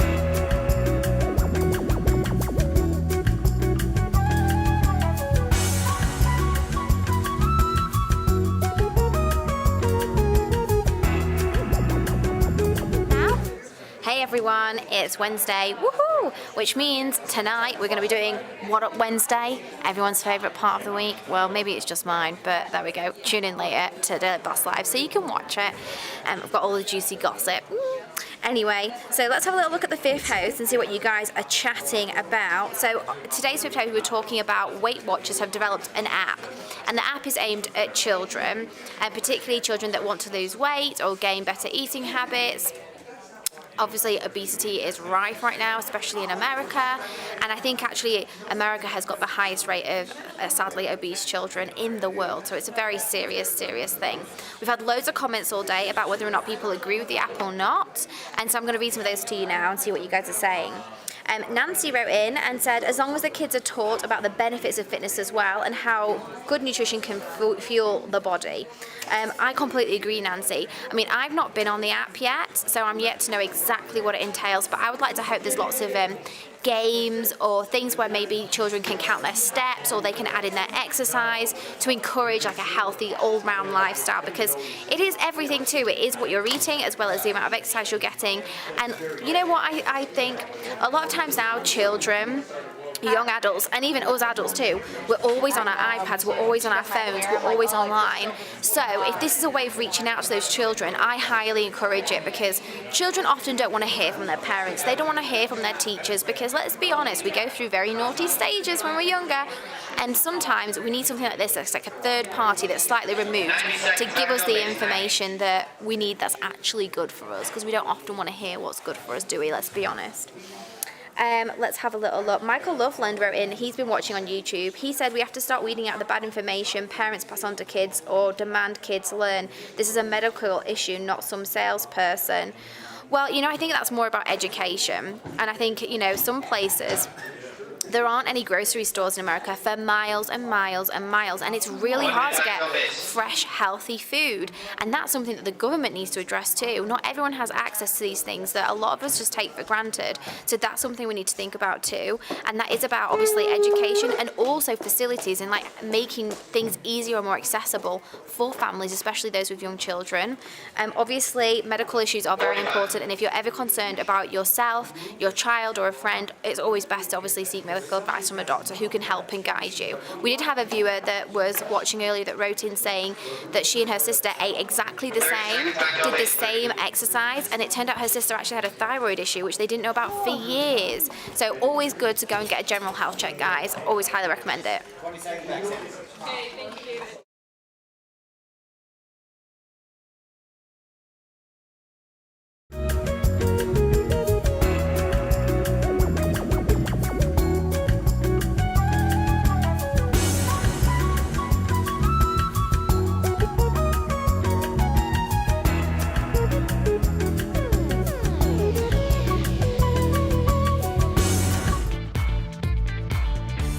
Welcome back to DBL. We love sharing your comments. What do we have, Al? Sammy, I got you, girl. Naomi, referring to the cream cheese commercial, she says, I wouldn't buy cream cheese because of commercial. I wouldn't buy it because it's nasty. I disagree. Me too. Cream cheese with chives in it? Come on, Naomi. Oh, yeah. It's fancy. I like chive, onion chive, kite Good one, too. It's a vegan and Sam, cream cheese, this one but is I love for it. you. Yes. David Wilson says, make the man wear the garter. Oh, hey, to each its own. Now, would you do that? Maybe in the bedroom. Oh, all right. Then we're going to go out on that. We gotta Alrighty take our then. pants off at the wedding. Your pants are off in the bedroom. At the wedding. That's a different That wasn't wedding. my answer. Bye, guys. Hi guys, Kelly Schubert here with the DBL Digital team. I'm tracking all the breaking and trending news for you right now. But right now there's a trending story that is dividing the internet, and I have to know what you think. Here's the question. How do you take your tea? Do you steep it? Or do you wrap it around the spoon and get the flavoring out of it that way? So apparently some people are saying that some people don't steep it. Travis is very confused behind me too. Alex is confused over here as well. Apparently you either steep it for a couple minutes, and then you can take it out with a spoon and squeeze it out, whatever. But apparently some people simply dip it once, then squeeze, and then take. I know Alex is so confused, just as confused as I was this morning. So it's a heated debate on the internet right now, and apparently it's split. So DBL Nation, am I crazy, or do some people simply dip it in once and then twist it around a spoon and then throw it away? That's crazy. How are you gonna get the flavor? You gotta let it steep. And then you take it out, because you don't want it to steep the whole time. I mean, I guess you could let it steep the whole time, but you gotta let it steep. If it's green tea, it gets a little bitter if you leave it in there, so you gotta let it steep and then you throw it away. I'm very confused, DBL Nation. Are you confused too? Tell me how you make your tea. Bye.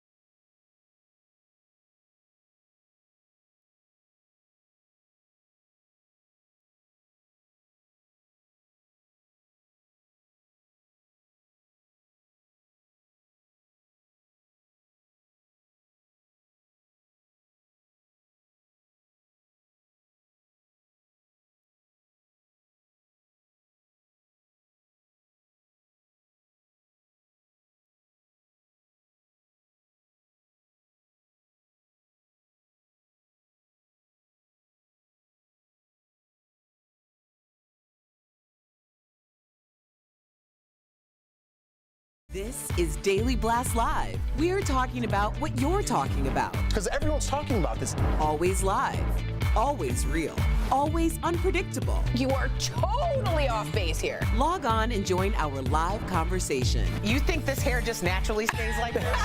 DBL starts right now.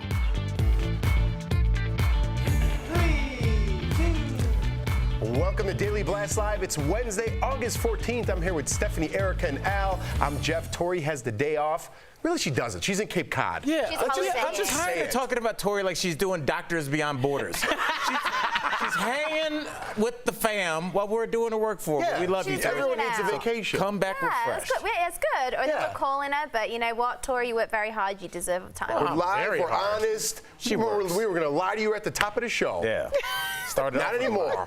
Changing things around There we over here. go, Have yeah. fun, Tori. All right, guys, let's get serious. A Trump official is doubling down on his comments about the Statue of Liberty poem.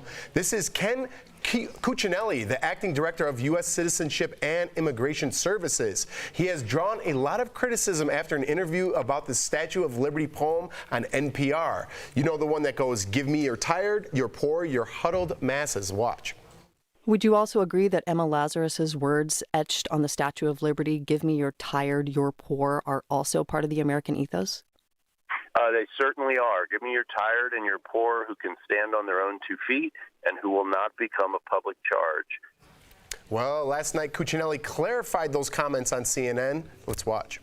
Of course, that poem was referring back to people coming from Europe, where they had class-based societies, where people were considered wretched if they weren't in the right class. Presidential candidates are responding, including Beto O'Rourke, who tweeted, "This administration finally admitted what we've known all along. They think the Statue of Liberty only applies to white people." So how do you feel about this, Steph? Did you know about this saying on the Statue of Liberty? I've heard about some of it. Obviously, I don't know the full ins and outs of it, but I think the reference he made after saying about the statement was completely inappropriate.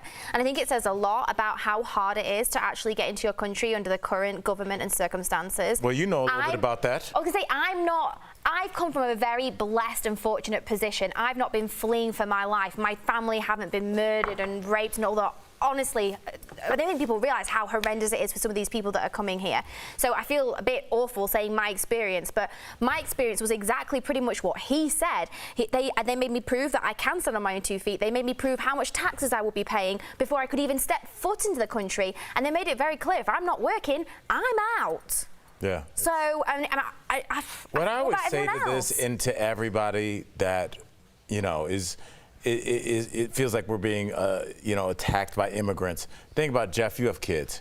Think about what it would take. What would have to be going on in your city where you and Jordan, your lovely wife, turned to each other and said, "We're going to get our kids and we are about to just start walking." Yeah. We're going to walk through the mountains out here in Denver where we are, and we're just going to walk. It'll be a couple weeks. People will die. People will attack us. But that's safer than us staying here one more night. Or think about getting on a car, like a car hood, and making that a raft and leaving Haiti and coming across the Atlantic Ocean on a car hood, which I've seen. I lived in Miami 10 years. Think about what is going on that island for people to do that before, and then fix your mind there. And then ask yourself, are they doing what they think is best for their family, and wouldn't you do the same? Yeah, I hear you, and that's the debate that everyone's having in America. You know, when my grandfather came here with my mother, you know, they wanted to stand on our own 2 feet. It wasn't, I want a handout. There's my mother right there. They're on their boat. That's my grandfather and my uncle. And they weren't looking for a handout. I mean, that was probably my grandfather's only suit. He wanted to look as good as he can when he came here. He was a janitor when he came here, but he wanted a better life for his family, for his grandchildren. So selfless. That's why he came here. Right. You know, so I don't think saying the way I said that equates to what America is. The way he said that does not. Do you get what I'm saying? Right. There's a way you could say that with making it respectful, you know? And I think where the problem lies is that we have been pushing this false narrative that people are just trying to come here in order to mooch off of us, which is ironic because people who are here and aren't citizens tend to have work that citizens aren't doing anyway. So, and working harder in order to not be able to afford the lifestyle that they hope that their children one day might have. have. They're sacrificing for future generations. But for some reason, we really like this idea of, well, shut them out because they're just trying to mooch off of our hard work. And I don't believe that to be the truth. I think that Jeff's story is the story for the majority of the people who have come here. Just, Erica, to button up what you're saying, last week there was that ICE raid where they took 700 workers from a chicken processing plant in Mississippi. Do you think there was a big influx of college students and people from around the country like saying, I want to work at that chicken plant in Mississippi? I don't think so. The people that do those jobs are hardworking and do the jobs that you probably are not too keen on doing. So it's really disingenuous. So I appreciate what you guys said. Absolutely. Good conversation. All right, guys. A famous reality TV family has just turned themselves into federal authorities.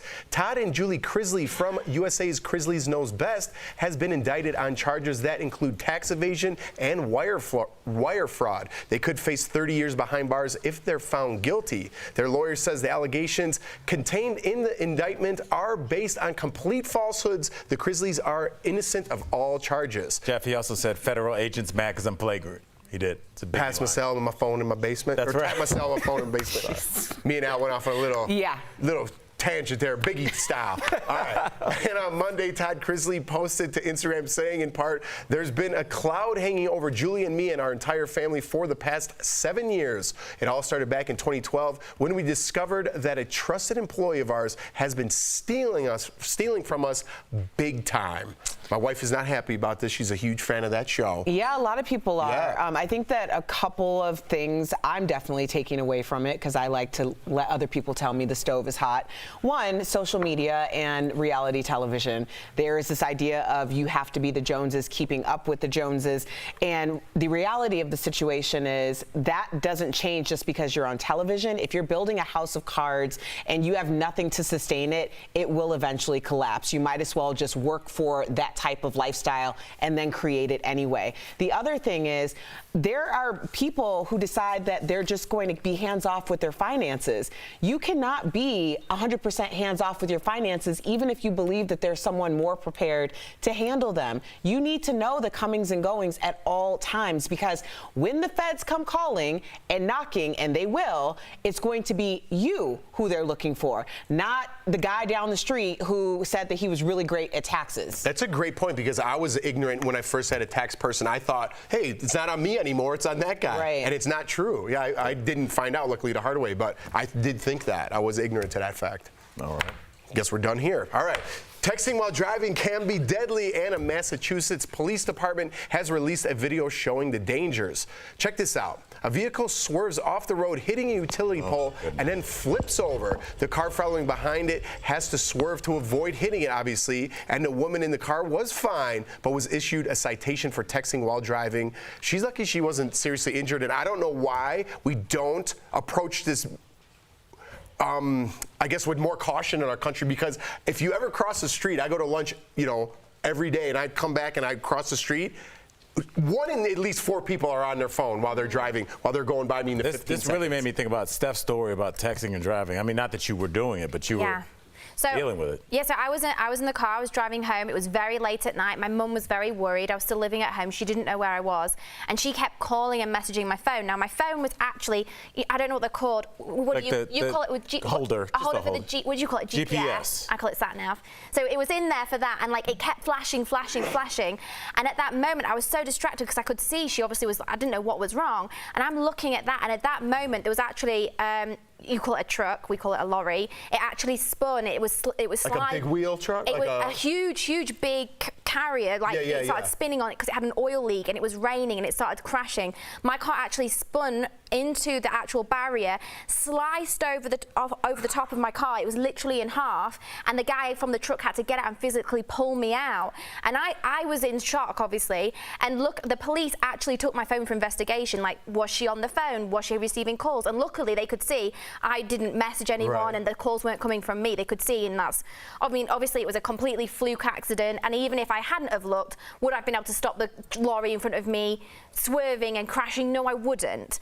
But it just goes to show in those split seconds are everything, and you've got to be so careful. And all I can say is, everyone, I highly recommend that when you're in the car and you are driving, there are different settings you can put so you do not receive any notifications, and it actually sends a message out to anyone who's trying to call or text you, which says, I'm currently driving, I'm unavailable. Yeah, I appreciate that, but I'm sticking with that's why your mom called you. Because that split second could have also saved your life. Well, if I turned the other way, if anything could have happened, who knows? But it's a very dangerous thing. Yeah.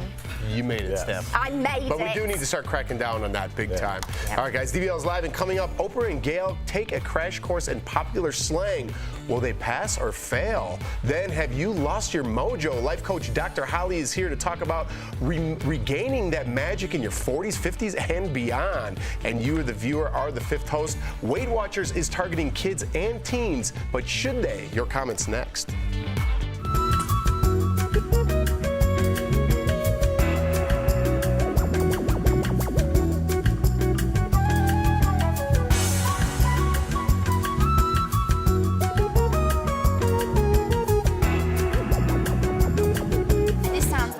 Yeah. So Stephanie's telling the story about the truck that she was just telling about the text. So I was obviously driving. It was very, very heavy rain. It was the middle of the night, and this lorry was skidding and whatever. But I obviously went to swerve to try and get out the way of the lorry. And in that moment, my car went into. In England, we have metal barriers, like on the Yeah, do you call it a highway? Yeah. Yes. Sorry, there's different words for everything. We call it a motorway. Anyway, the metal barrier, because I went in with such force, went in, sliced through the engine of my car and up through the windshield, and it literally went straight over my head. I didn't know it happened. I didn't even see it happen.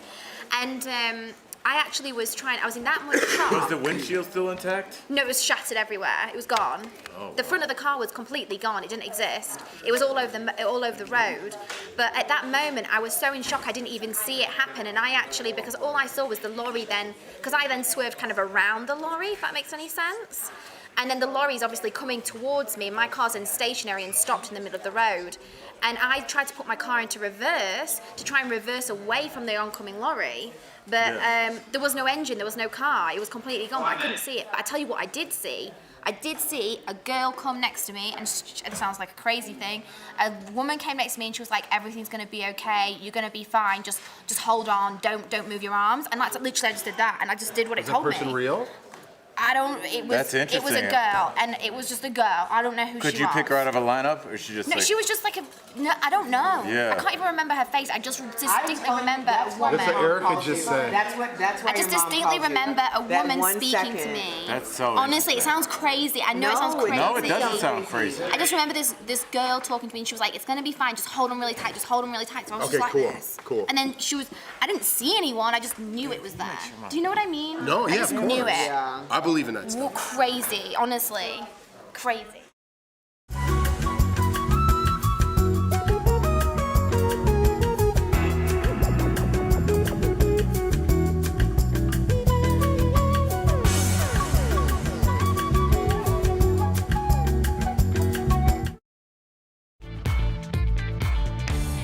Welcome back to DBL. Weight Watchers is targeting kids and teens. Some parents are concerned about its new weight loss app, Curbo, for kids as young as 8.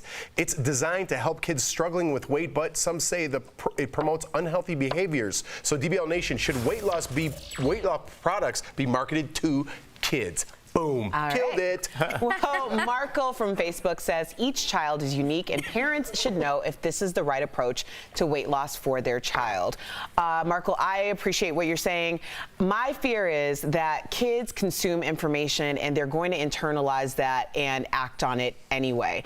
I refer to someone I like to call Cafeteria Kathy. Cafeteria Kathy gets her information from her older sister, who also equally is not knowledgeable on food, health, and other things, but then she disseminates all this information to all the little kids around the table, and all of a sudden you have kids who have food issues and eating disorders. So I do think that this is a way of getting the proper information because they will follow what they believe anyway. Erica, I really thought Cafeteria Kathy called the police on black kids Okay. All right.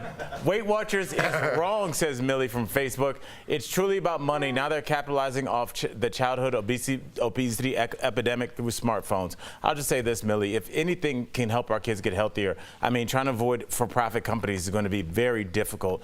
Anything that might help, I believe 18% of our children right now are obese. So if we can get that number down by any appreciable number, I'm all for it. Me too. And if an app helps that, then I'm all for that too. Absolutely. I use a Lose It app, and it helps me lose weight too. Yeah.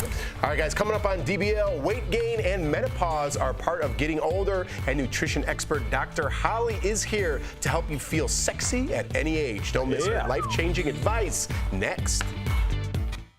Hi, it's Raquel here with the DBL Digital team. Right now, it's time for Fast Blast, where I give you all the trendy news you need to know in under 2 minutes. So let's get that timer up and get started. Now, Facebook has found itself in hot water again. It has collected audio from chats and even transcribed it. Now, does this still make you want to use Facebook? I mean, kind of all my messages are centered around, hey, did you see that cat video?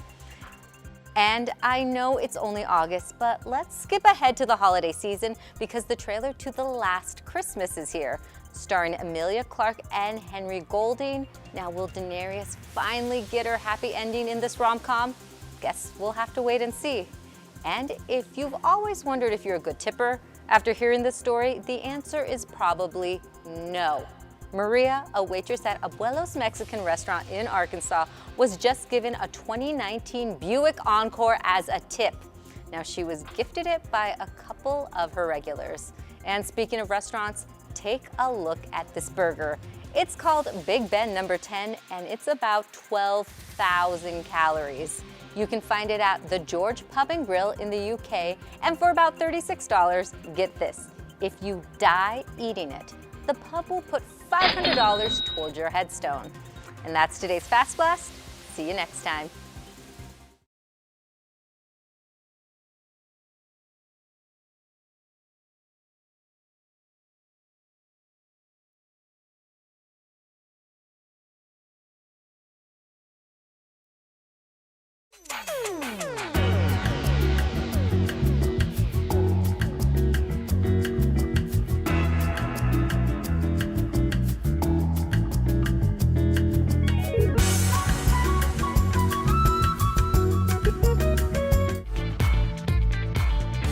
Welcome back to DBL. Today we are joined by lifestyle coach and nutrition expert Dr. Holly to talk about regaining your middle-age mojo. Dr. Holly, welcome to DBL. Now tell everybody if they don't know, what is mojo? Well, mojo I think is really that life spark where you're out there creating your dreams, you're living your dreams, you know, you're out there. And when we lose that spark, I think it translates into the bedroom. Ooh. You know, it affects our sex life. And I think a lot of people, when they think of mojo, they think of sex life. How am I doing in the bedroom?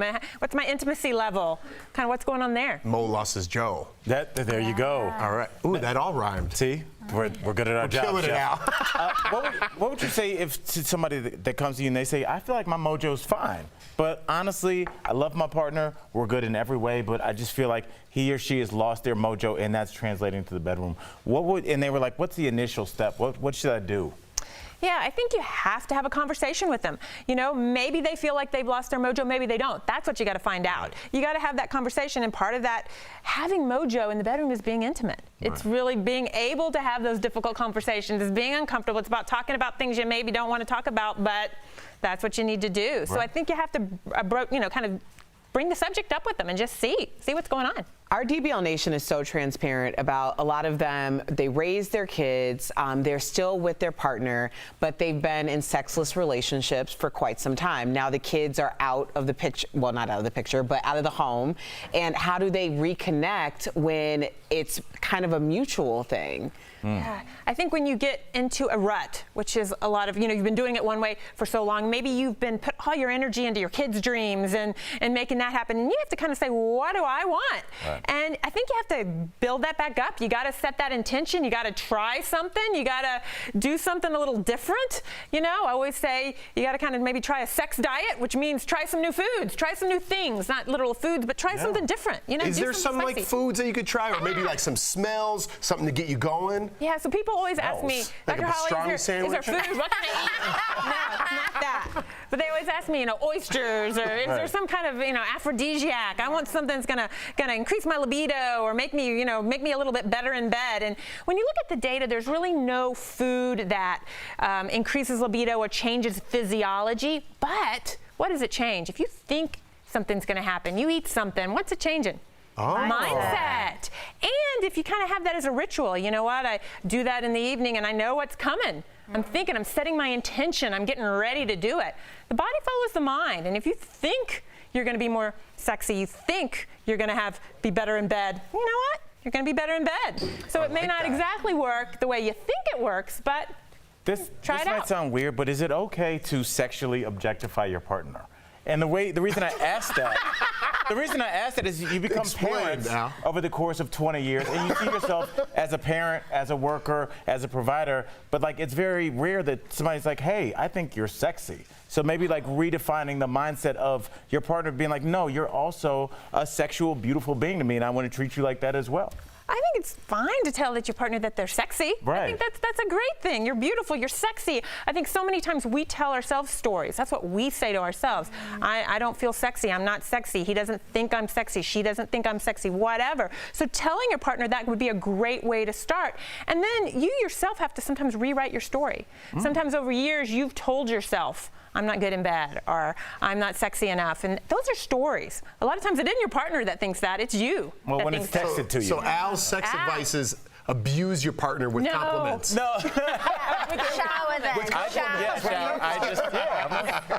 Abuse your partner with compliments. I like that, Al. Yeah, I think. What do y'all do to spice it up? I mean, everybody kind of goes through Steph, what's your mojo trick? You can lose your mojo. You know what? This sounds really, really strange, and I don't always do this. Today was a perfect example because I actually got in another dress. You know what? And I tried to do it the zip, and it ripped on me. So I was in a really grumpy mood this morning, and so you know what? It makes me think, okay, it just means I need to go in the gym. What happens when I go in the gym? It releases endorphins, and I feel great, and it really makes me feel so much better about myself and gives me so much confidence. Yeah. So sometimes, a dress ripping isn't so bad, guys. There you go. And all about communication in the end, right, Dr. Holly? Communication and action steps. Doing something, right? Exactly. Love that. All right, I love that. DBL Nation, you can find Dr. Holly on your favorite social media platform at Dr. Holly Wyatt. Dr. Holly, thank you so much for joining us. We had fun today. Did you have fun? I loved it. Thank you so much for having me. All right, come back soon. We'll be right back, guys.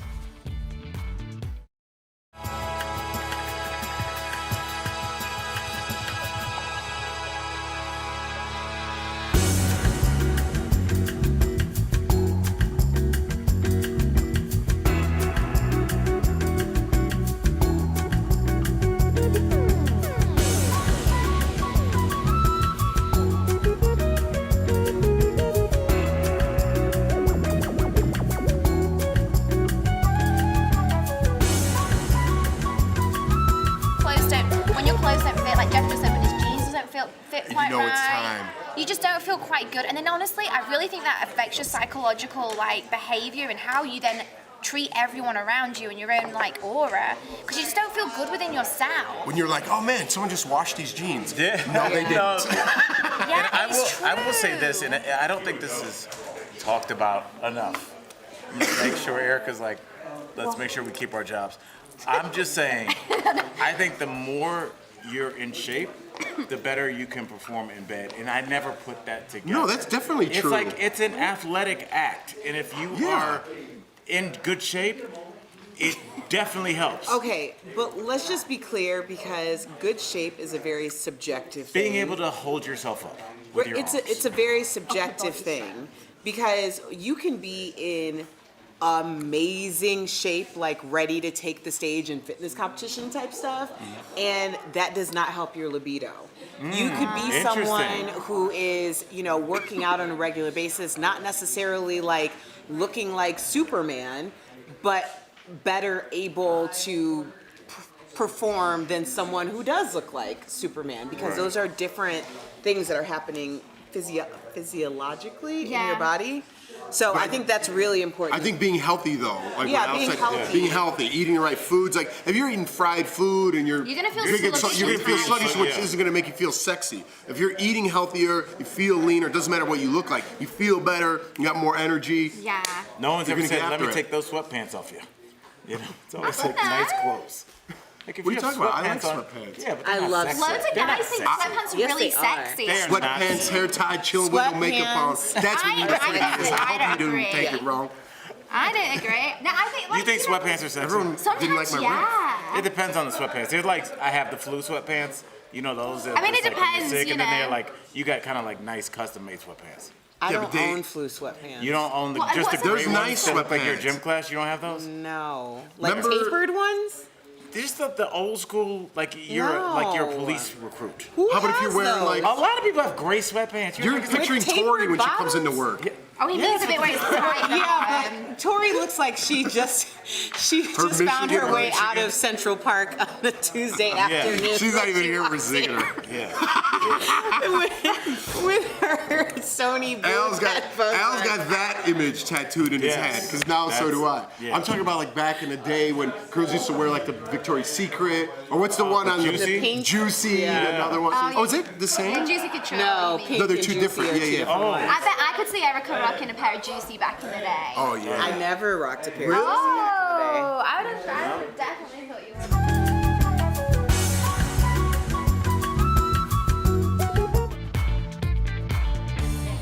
Welcome back to DBL. Driving through a new city can be refreshing, but it can also be super stressful. That's why co-host Tori Showman and I share tips in this DBL Drive presented by who, y'all? CarShield. That's right. You know, I do appreciate the beauty in going to different places. And the first time I ever came to Denver performing, I rented a car. I flew in the dead of night, went to the hotel, woke up, and got my rental car to go get something to eat. And I saw what we're looking at right now, those mountains. Those beautiful mountains. And I was just like, this is 10 years ago at least, and I was just like, people go to work every day and look at this? Yeah, if you haven't been around mountains, it's an incredible thing. Yes. And that's why I got my place with the view. I was just like, I need to drink a cup of coffee and look at these mountains every day and calm myself. Oh my God, that's so So great. yes, Denver definitely swept me on my feet. I was always like, I'm never leaving California once I live there. Denver's made me absolutely fall in love. And I absolutely think, yeah, the traffic's getting worse, but nothing compares to how bad LA is. So I'll take it any day. Next time you're on vacation, driving through a new city, remember these tips. Transportation apps can do more than just give you directions. Utilize them to save places you'd like to visit and where you parked your car. Take a car or public transit to tourist attractions to avoid expensive parking fees and a headache. One thing you don't have to figure out is an auto protection plan with CarShield. CarShield protects their members from the high cost of auto repairs. Call 1-800-505-9619 for a free quote. Oprah and Gail get a crash course in slang. Do they know the difference between a thirst trap and a snack? Are we no longer saying turnt? Then, women who trick guys into getting pregnant. The deception's real, and it's got a clever new name. And Chrissy Teigen's beauty secret. Wait till you hear what she does to stop sweating when DBL comes back.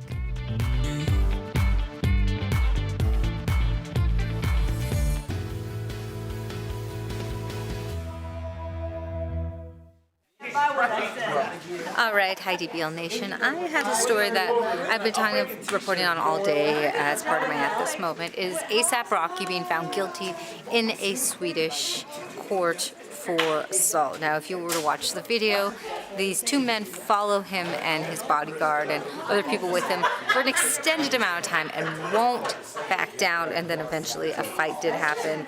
Well, now he's been found guilty, and he did just issue a statement where he says he's disappointed in the results, but he does thank everyone who helped him. And I just want to know what you think about this case, because it was the first time I'd ever seen a court go against direct video evidence that you could clearly see these people, and they weren't charged in the case as well, but him and two of his friends that were with him at the time were, and they weren't really the ones that were like involved in the initial fight. So I want to know what you think. Like I said, this was an international case. President Trump got involved. He offered bail when he was out, when the judges let him go, and they said he could leave as the verdict was decided. He even said, like, Rocky Week, get home ASAP, ASAP. So when you got the president involved, you know this is a high-profile case. So let me know what you think of the verdict, if it was fair, if it should be changed. Should he ever go back to Sweden? Because he does have some shows sometimes in Europe and has to go to Sweden. Would you ever go back if you were him? Or do you think that's just being petty? Let me know, and I'll talk to you next break. Bye.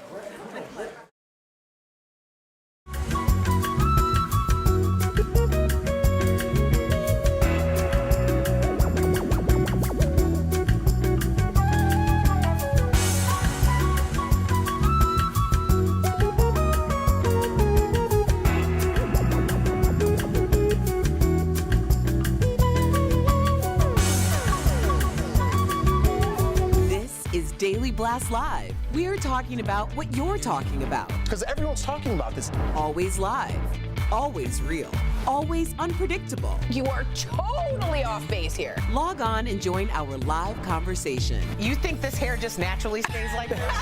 DBL starts right now. 3, 2. Welcome to Daily Blast Live. We are live. Let's jump right in, guys. I was gonna make a joke, but it stunk. All right. Oprah and her BFF Gail King tested out their slang knowledge by taking the ultimate millennial quiz. So, do they know the difference between a snack and a thirst trap? Let's take a look. My favorite snack is barbecue potato chips. And mine is popcorn with truffles. Thirst trap, okay. Thirst is not a good thing. So if somebody, it's like they're seeking attention all the time. Who would say that? Somebody who's thirsting out. Or is a thirst trap. Is a thirst trap. Would say they are a snack. Yeah. Not me.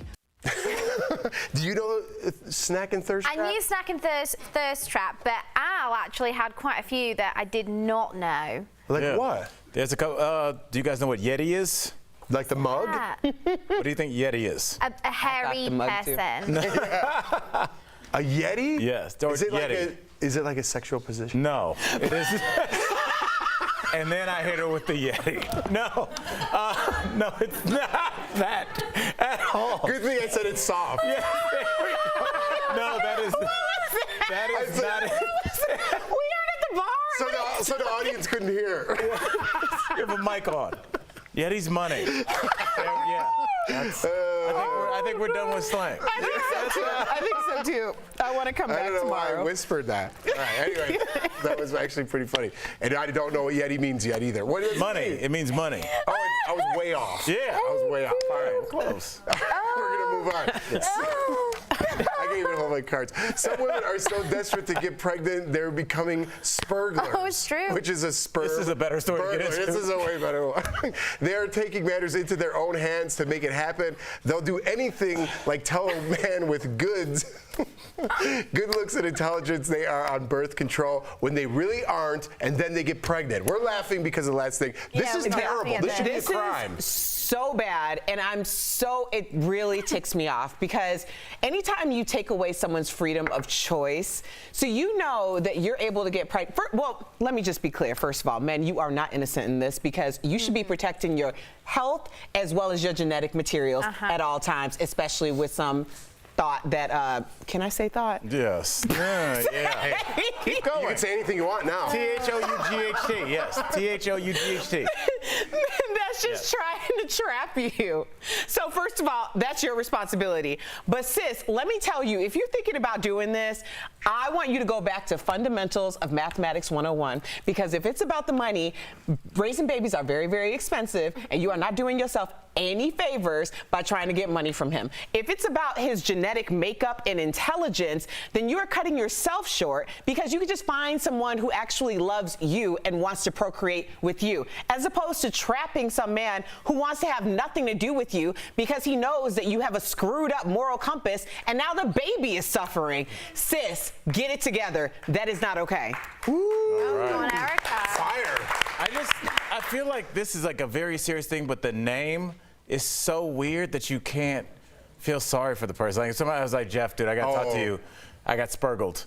Like you can't, like you're gonna laugh even with tears coming out. It's true. She spurgled me, bro. Like you can't be like, hey, let's, we gotta come with a more medical name. You're right. Yes. You're We'll right. ask Dr. That's Holly. a good one, We'll ask though. Dr. Hollywood for a medical name for this.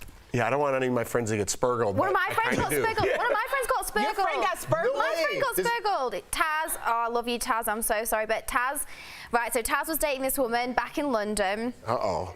And he's the head of a very big bank over there. He's got a very good job. You know, he's very well-to-do. He's an all-right-looking guy. You know, he's not done too badly. But anyway, he was dating this girl a couple of times. This girl's got a very good job. She's a lawyer. Anyway, they stopped seeing each other. She said to him that she was on birth control, blah, blah, blah. 2 years goes by. Said woman comes back to my friend and is like, by the way, you've got a 2-year-old. And now I'm also a family lawyer and you owe me X, Y, and Z. So she knew she saw him literally for a few times. Did the deed many times, obviously got pregnant. She ended it with him, said, see ya, never mind, and then didn't contact him for 2 years until it was too late. Spurgled. He was spurgled. Me and Al said And now his business all up in the street. What you doing, girl? How many Tazes can there be out there? Tarek. Tarek? His real name's Okay, Tarek. let's just stop with the names. I'm sure we can Let's find stop with the it now. names. Social Security number to come out. Let's We stop got with the it. Call T. It's another country. We should be safe. He's fine, he's fine. Well, speaking of the UK, 2 commercials making the rounds in the UK are banned for promoting harmful gender stereotypes. We're going to play them for you so you can decide for yourself. First up, we're going to play an ad for Volkswagen. Let's watch.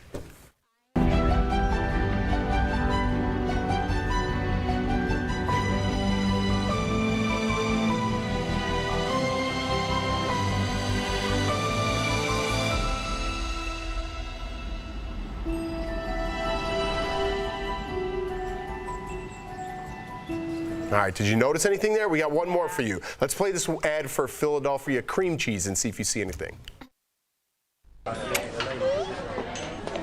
New dad too. Wow, look at this lunch. Yeah, hard to choose. Oh, this looks good. That's really good. Well, that's the Philadelphia. Yeah. Let's not tell Mom.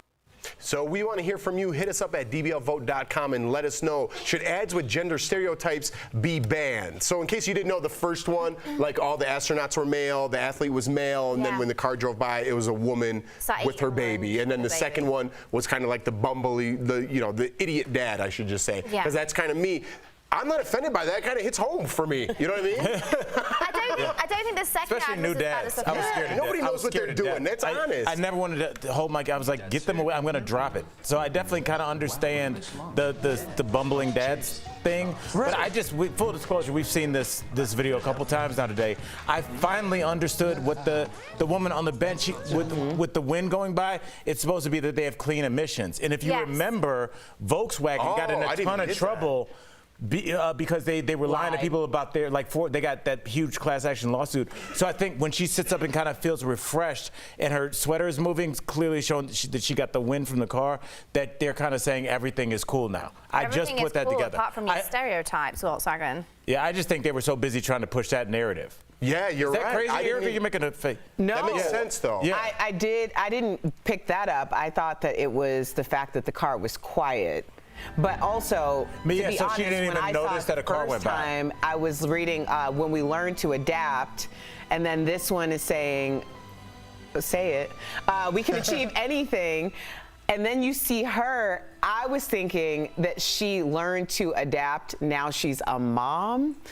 Yeah, no, I think. My brain Are is you in a coming around to the different Al place. theory that it's trying to be about emissions now? No, of course, it's about the... Did you get that the first time you saw it? Yeah, I get it, but the thing that disappoints me more is why wasn't there a female astronaut in that situation? Why wasn't the athlete maybe the female? And the portrayal of the woman was as a mother just sat eating her lunch. Like, it's a very different story that they're telling. And I understand, they've been campaigning for this in London for years. And we've seen it on the tube and the underground. They have big posters about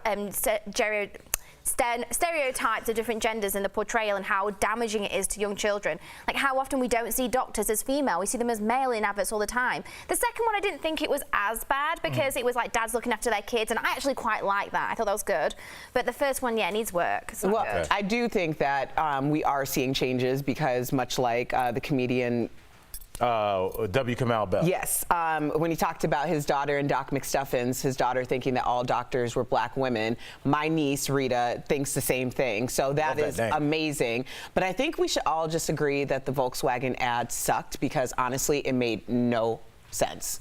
I didn't get it. Al kind of made. I would agree with you because for Al's explanation. I think at the end of it, also with the mother with the baby, I think they're trying to subconsciously say, "Moms, this is a safe car for you to go back to and get," because that's kind of who Volkswagen went after, anyways. Like wow, families. that is a reach. That's me going deep, Erica. Give me that shovel. Not you. I'm saying that ad is just a reach. Yeah, like I didn't get the. I think it's meant to be like the noise and things like you said. Like the baby was still sleeping, the mum didn't have to get up, and the baby didn't start crying. It didn't wake her up.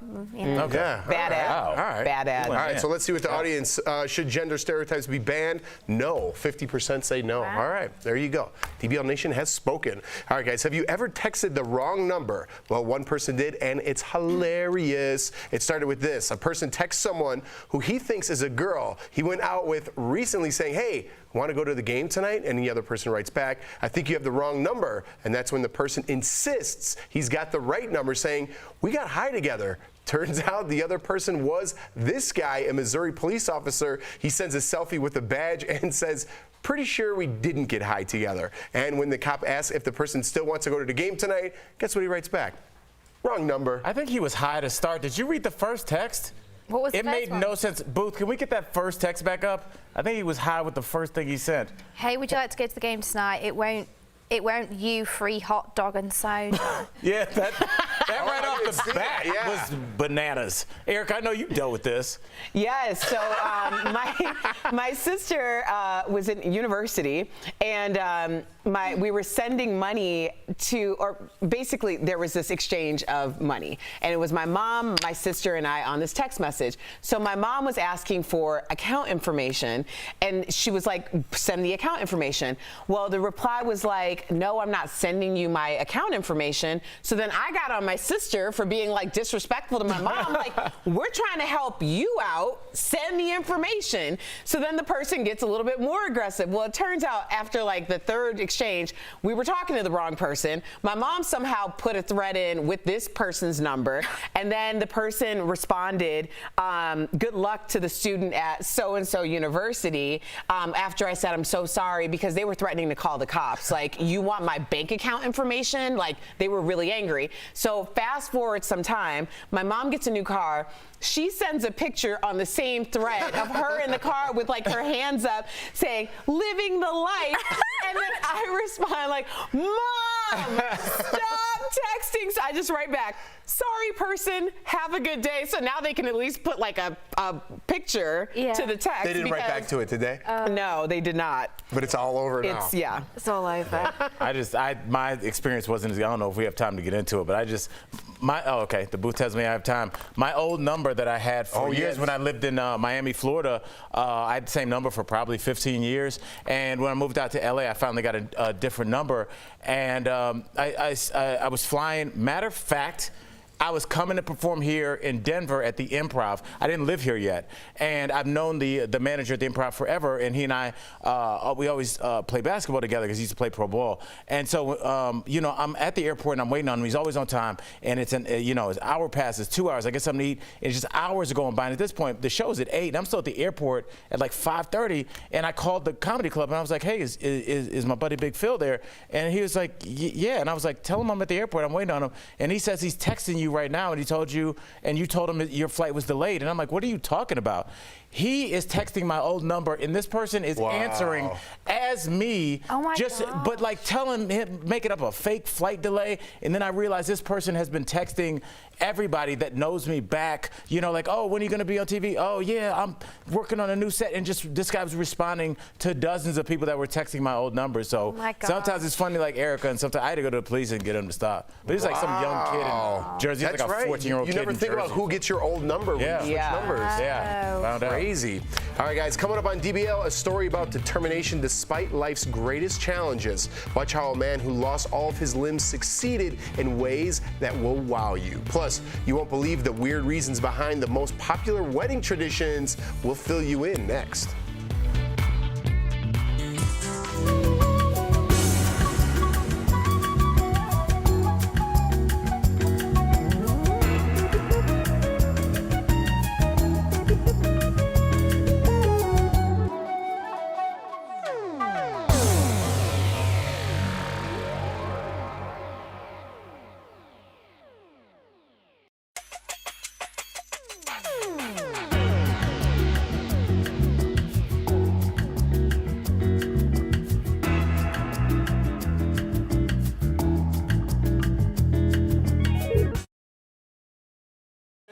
So we were talking about yesterday. Yeah. Oh, we're on TV. Do we have a break? Or Yeah, I just got a text message from someone that I knew in Chicago from Carrots Popcorn, because we were talking with Steph yesterday about the fact that they don't believe in cheddar I'm kind of on board with that. and caramel. No way, dude. I'm with the cheddar and caramel. The butter's a lot, dude. Yeah, but buttered believe flavor, you don't need to put butter on So it. Erica said that this I don't put that particular on. Okay, it's brand, enough. she said, you wait until you try this particular brand and it's going to change your mind, but it's from Chicago. And now they've reached out to Erica. They're going to send They're some. going to send some. That's really cool. A lot of people love Really that quickly, popcorn. When you Erica, have it, you fall in love with it. It's at the caramel, airport. People have butter asked me to or bring cheddar. it for them. If you gotta pick it's like one. you just get it at the airport Caramel and you cheddar put it in your bag. Which is the best What? flavor? No, it has to be caramel and cheddar together. Cheddar's the best. That sounds so It weird. is so, wait until you have it. Cheddar's the best. My favorite flavor. There's a bar here in Denver that's actually a Cleveland Browns bar, and I've been there, and they do comedy shows too. It's called Grandma's House. That whole bar looks like an old school. Oh, I've heard of it. Yeah, I've never been there. the owner is from Cleveland, and they sell really good popcorn. It might be from Garrett's. Really? But that was the first time I'd had the kind of cheddary. So good, dude. Cheddar They're bigger, they're bigger. And I was like, I don't hate this. It was good, and I normally wouldn't go for that. Yeah.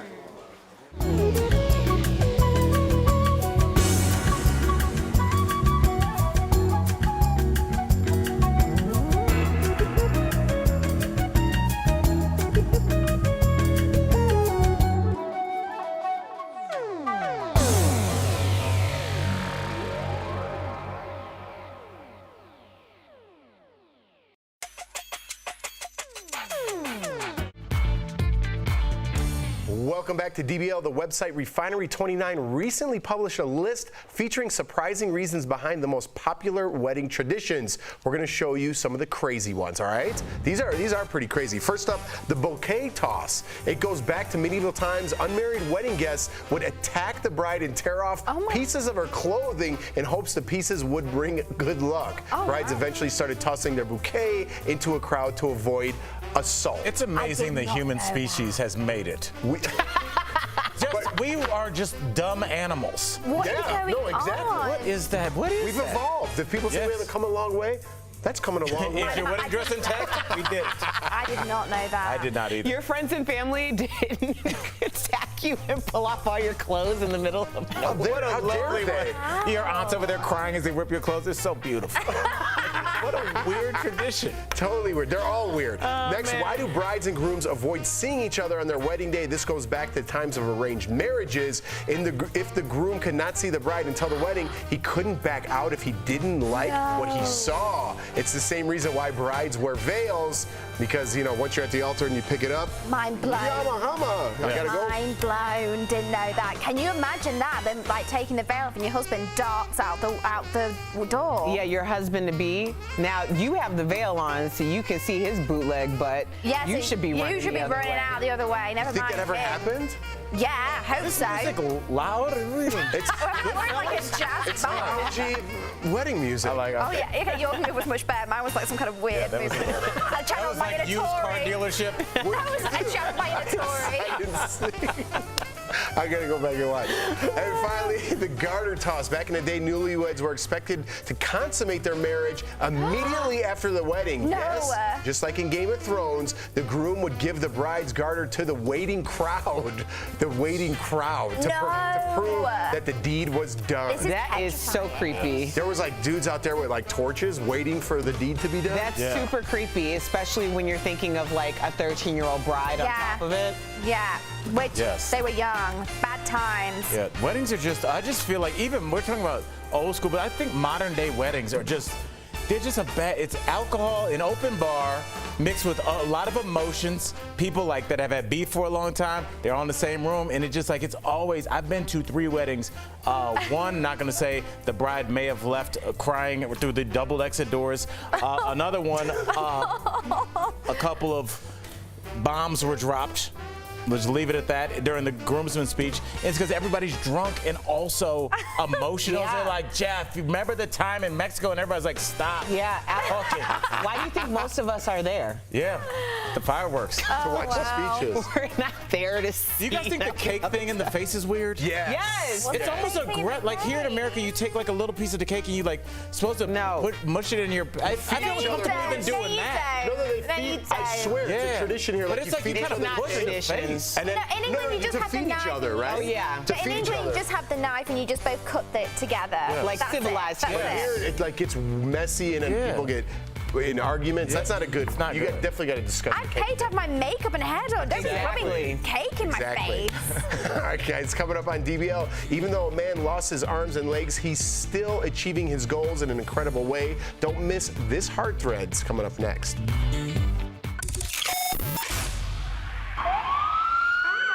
Yeah, did I hear the bad boy sound? Yes, I did. Oh, them bad boys, we coming for you, honey. Actually, it's the beauty police today, and today you're here with Jeray for the sleigh. Now, I'm over here checking it out, and it looks like we have a code 3232 on the corner of your little and nasty on some greasy cheeks, guys. It's almost too much. Yes, we have all seen it, that aluminum tin foil on the cheekbones, guys. I'm talking about too much highlight. It's time to go. We can't be doing this anymore, guys, because it might be harming our skin a little bit too much from being in the sun. However, I'm here to let you know, doing highlight is still okay.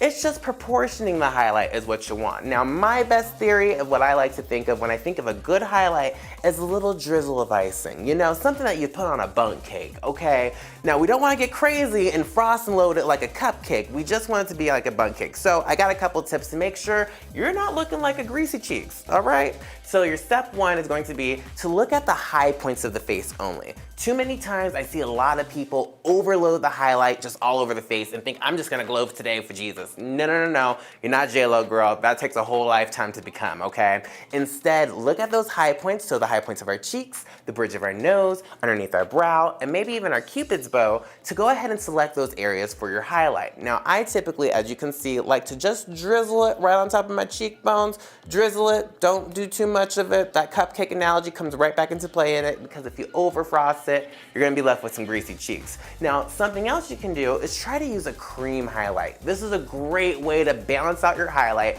without overdoing it once again. Simply take a little bit of a cream base, take it on your fingertips, and tap it right on top of your cheekbones. Now remember, always take into consideration less is more when it comes to highlight. You don't want to overkill it, guys. So until next time, make sure you check out all the beauty blasts right here. Welcome back to DBL. Today's Heart Threads is all about making the best with what you're given. Watch how one gamer isn't letting his disability get in his way. This man's disability doesn't stop him from having fun and making an impact. Just before his second birthday, Cal contracted bacterial meningitis, and to save his life, doctors had no choice but to amputate his limbs. 30 years on, and he's thriving in his own right. He has a master's degree in communications and works at a company that adapts cars for people with disabilities. You don't look at him as helpless, you look at him as capable of whatever he wants to do. But his true passion is with video games. It's always something that made me happy. He's played them since he was a kid, and now as an adult, he loves to compete. He's better than I am. He's gonna beat most of your people that haven't played games regularly. With games, Cal's on a more equal playing field. And both in games and real life, he's adept at beating the obstacles before him. He's definitely a good player. He kind of downplays his ability. And nothing stops him. Yeah, nothing stops him.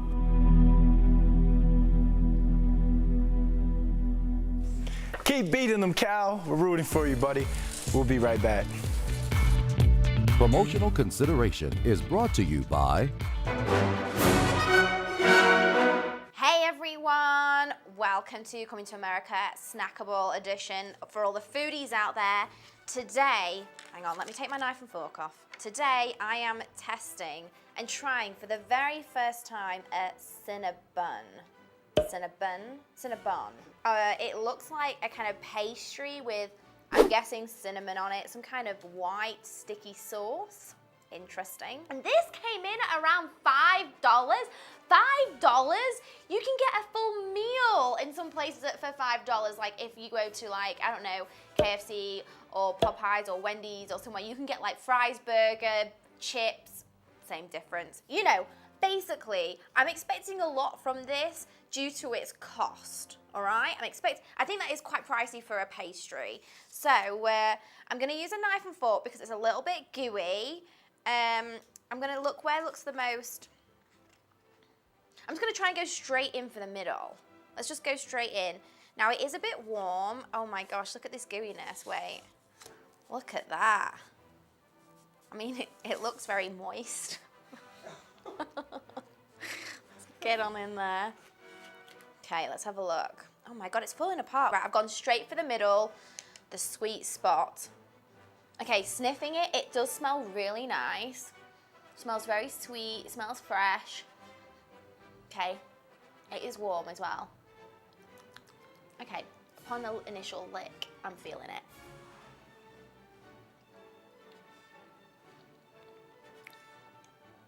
Smooth and creamy. You know what, that's all right, that is.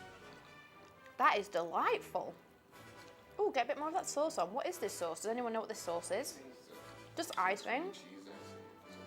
Mmm. Oh my gosh, this is fabulous. You know what, with a good cup of tea or a cup of coffee, as you guys would rather, this is really delicious. I love it. I don't think it'd be as good if it was cold. I think it needs to be warm to get the full experience. But you know what? My initial thought of $5 is too pricey. I actually take it back. I actually think this is really good. I think it's worth it. I really do. This is like you need to wake up with a cup of coffee or tea, and then it gets presented to you, and you're a bit hungover because you've been out the night before, and this would be a dream. This is better than a Twinkie. This is way better than a Twinkie. This is deliciousness. This is more decadent. This is decadence in its finest form. I mean, let's be honest, this isn't something you can eat every day. This is definitely like, you know, I feel like this is like having a piece of birthday cake. Ooh. Like, it's really nice and delicious, but if you have this often, it's gonna be terrible for your heart and cholesterol. It's decadent, it's gooey and delicious. I rate it definitely a 10 out of 10. Don't have it every week though. I'll see you next time for another snackable edition coming to America style.